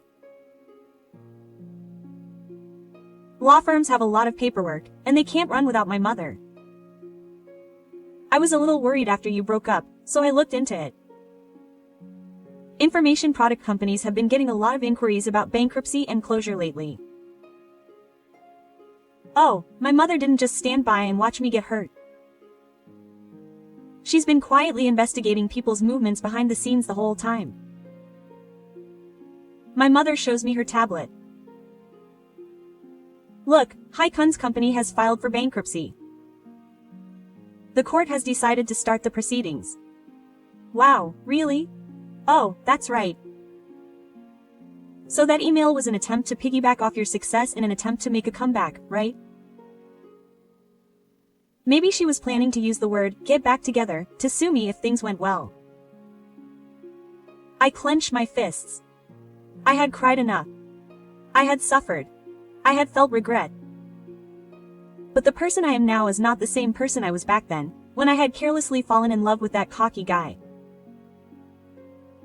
Once things start to fall in love, they're all over. When my mother grinned, I thought to myself, my mother really is the best. Well, the opportunity to play on this plundering duo came my way.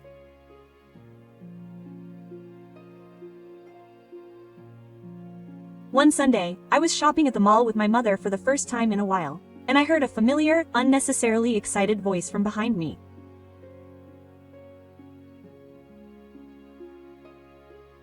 When I turned around, it was Hiroto, who had abandoned me and disappeared about a year ago. And the person who had sent me the cheeky email the other day. And somehow, in just a year or so, he had grown strangely attached to me. Even though it was a long time ago, I never thought I would end up with such a loser. I felt a chill at my own sensibilities. And next to her was Aiko, but she no longer seemed like the sparkling celebrity I had seen on social media. Besides, she should have already given birth by now, but she's not with the baby. Huh? Did she have a baby? Could it be that she lied about being pregnant and stole Hiro away from me? That's a good possibility. After all, she's Aiko. Wow, what a coincidence. I never thought we'd meet again here. Hey, Aiko. Fate is amazing, isn't it? No, what do you mean by fate? I never thought I'd hear such a stereotypical conversation in real life. I exchanged glances with my mother. A summer insect flying in the sun. Natsu, do you have a boyfriend now? No, I've always wondered. When I was with Natsu, my work was going the best. I felt comfortable. I think I was able to get to where I am because of you. Please don't call me, you. You're the only one I don't want to be called, you. So, if you want, why don't you think about getting back together? You'd be happy, right? You'd be happy too. Huh? What's he going to say when his wife is right next to him? This guy. But Aiko, who is supposed to be his wife, is smiling happily instead of being displeased. That's right. I think everything will be fine if Natsuki, and my best friend and I get together. Huh? What's that? Are you trying to make me your mistress in a book? That's disgusting. No, are you just trying to get me to join you as a business partner? One thing I can say for sure is that I'm turning down both. I couldn't hold my tongue at the thought of such a crazy proposal. Even though we live in an age of diversity, there's no way I'd live with you guys if I didn't even like you. It's impossible no matter how you look at it. Everything you're saying is ridiculous.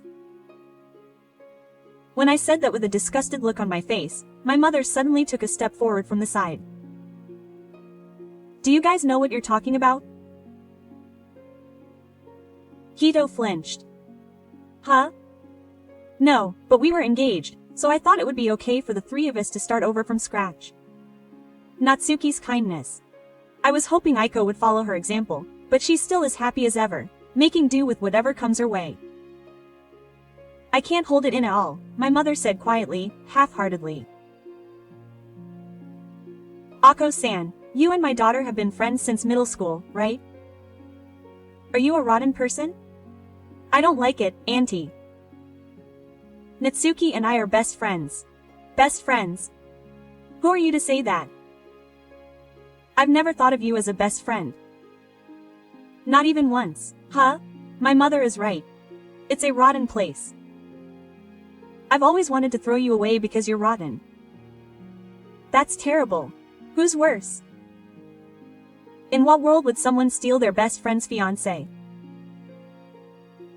You two betrayed my daughter, and I haven't forgotten about it. A mother's love overflows. Mom, have you forgotten that this is a shopping mall? A shopper buying snow stops and looks at us. The atmosphere around us becomes tense, but my mother says in a calm tone, by the way, you're in the middle of bankruptcy proceedings, aren't you? At that moment, the person's face slightly lowered. What are you talking about? Don't be so stubborn. It's only natural that you'd be advertised if you filed for bankruptcy. It wouldn't be surprising if you knew that. Huh? My mother slowly took out a tablet from her bag and showed me information like a slide. You see, I specialize in this kind of thing. I work at a law firm, so I've been advising Natsuki on her business for a long time. I've always wanted to see a shady information broker like you tell me about it. I muttered, no way, and stared at the slides on the tablet. My face turned paler and paler. As we drove, hecklers gathered around and watched us. It was very embarrassing, but my mother wouldn't stop pursuing us. That's good. Even if it's a shady business, if a bankruptcy decision is made later, we won't have to pay the full debt. But you also personally guaranteed the company, didn't you? There's always a time when you need to receive courage. So I'm sure you're also going through the bankruptcy process as an individual, but then again, if the corporation is involved in fraudulent activities, the area may not be recognized. Now, calling it fraud is rude. Ako said that this project would definitely be fine. The moment Hai accidentally said that, Ako glared at him. Hey, who are you blaming? Huh? But you're the one who brought up tea products again. With this, you'll be a winner who can surpass Natsuki. An ugly acquaintance suddenly broke out. Not satisfied with just stealing my fiancé away, he wanted to surpass me in business too. How greedy is he? The ugly argument between the two continued. It's because you wrote it so carelessly. I only told you to make it more sympathetic to people who have given birth. Because you write about gun magic that will make you a happy mother and things that are just a collection of things from the internet. Because I don't know and have no experience. So who wrote that you should just gulp down milk in the early stages of pregnancy? You've never been pregnant or given birth either. You're acting all high and mighty when you have no experience, huh? The moment my mother and I looked at each other, they both seemed to come to their senses. So the pregnancy was a lie after all. Anyway, because of that, there was a refund scandal, complaints never stopped, employees quit, and in the end the whole company went bankrupt. Well, maybe it was the maternity products that started it all, but there must have been a ton of other crimes. My mother and I were speechless. This is what it means to be in a controversy that was meant to go viral. Ako, her face red, pushed Hiro away and ran away screaming, "I don't care anymore. My life is ruined because of you." She brought it on herself. I felt strangely calm, thinking that there aren't many times in my life when I'll encounter a situation that perfectly fits this 4-character phrase. "Natsu, let's go home. It's a waste of time to get involved with people like this." My mother said that coolly. The man who was supposed to have promised his future to me, even if only temporarily, and the woman who was my best friend, but who she called herself, were all in this miserable state. Maybe the two of them just ruined each other's lives. I turned around and looked at Hito. "Hito, you know, I was happy when I was dating you, but now I love myself the most." And then my mother and I left the place with our shopping bags in our hands. I could hear Hiro's voice behind us saying, "Wait up." I'm serious, but I didn't look back once. The crowd at the shopping mall made way for my mother and me, and some of them even gave me a little applause. It must have felt like watching a free quagmire. Oh, how embarrassing. I thought I wouldn't be able to come to the shopping mall for a while. After that, Hito and Ako completely disappeared from the internet. Or rather, it might be more accurate to say that they had no choice but to disappear. Someone who happened to be there filmed the commotion at the shopping mall that day and uploaded it to SNS. I've been in the internet world for a long time, but I can't help but think, this is what happens in the internet society. There was even a catchphrase that said, "Ex-fiancé and ex-best friend's public boomerang battle," and although their identities were hidden, their voices and lines were perfectly recorded. I thought it might be a good idea for the three of us to start over from scratch. You're the one who started talking about it as a product again. You're not even pregnant or giving birth. Such shocking statements drifted through the sea of the internet. What the heck is this muddy syllabus? These guys are the ones who made the internet content again. The content was crazy. The mother-like person I saw in this battle reel was cool. The internet was really into it. Most of the reactions were positive towards me and my mother, but towards Hito and Aiko, they were slammed because their misdeeds in the information product business were exposed.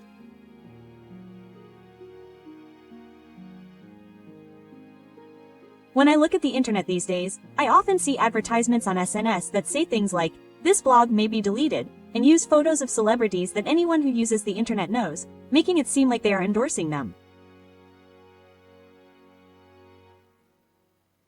If you tap on them, you're taken to a mysterious page that urges you to register now. If you look at the content, I think most of those are information products. In the end, the shady pattern of celebrities praising you for making easy money has survived in a different form. But some people still fall for it. If you're feeling anxious, troubled, or lonely, it can look like hope. I think that the business that Aiko's company was running was also a business that baited such hopes. However, with the advancement of AI, suspicious information is quickly exposed, and anyone who knows a little about the internet will hardly fall for it. In this way, malicious products are now being eliminated one after another. Ultimately, Hiro Akikaku went bankrupt, and as a result, Hiro and Aiko were cut off from their families and divorced. In the information product industry, Hiro became known as a company that sold products that caused controversy, and if you search for it, the first thing that comes to mind are reviews about refund issues, false experiences, and thin content. The maternity product scandal with Aiko was met with dismay from fellow industry members who said that it was too unethical, and they were completely ostracized from the industry. Since the name of the company that filed for bankruptcy was Hiroa, which had been heavily promoted on social media, voices saying, "That's the lovey-dovey couple, as I thought." At the very least, it seemed that everyone who believed that they had succeeded had woken up. Given that Hiroa had been so successful and had been promoting themselves and posting flashy photos on social media, the backlash must have been huge. No one showed up. Of course, me too. Rumor has it that Hiroto has been struggling with job hunting even after the breakup, and has been told sarcastically that he can't hire someone who was once the company president as a full-time employee, and that he has even been rejected for part-time work based on his resume. In the end, he apologized to a company he knew in the past and is barely scraping by as a day laborer in a warehouse. Meanwhile, Aiko's life has taken a sudden turn for the worse in line with Hiro's downfall. He may have stolen me away thinking that he could live a luxurious life with me, but his vision was completely wrong. There was no way that stability or trust could last for her, as her starting point was to steal things. It seems that her relationship with someone has also fallen apart and she has returned to her parents' home, but I don't think her personality of wanting things that other people have will ever change, and as long as that continues, I don't think Aiko will ever be happy. As for me, things have been looking up little by little since that incident. More people are now finding the reliable information I create than before. Thankfully, word of mouth and referrals have increased, and the number of reviews is gradually increasing. I hope that this kind of thing will become more widespread, not fraudulent products. My heart warms when I hear such voices. There's an abundance of information. I think it's important to provide reliable information now more than ever. Natsu, keep going. The words my mother said made me happier than anything.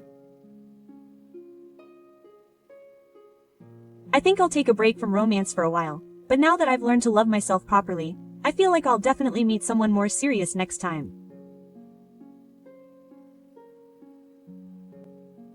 There's a promising 28-year-old guy at my agency. My mother wants to introduce him to me. No, he's 7 years younger than me. If I say that, it'll be okay. He looks 40, I don't know what's okay about that. I'd like to see a 28-year-old guy who looks 40. The kitchen at dusk. My mother and I were talking while preparing dinner. Hey, Tasuki, you've been asked to do another interview online, right? You don't have to turn it down? I was embarrassed before, but this time I think I'll give it a try. That's fine. Come on, put on some makeup and brighten up your clothes. You've been looking a little more glamorous lately. Huh? Are you praising her? Of course I am. My daughter is amazing. I'm proud of her. I glance at my father's photo.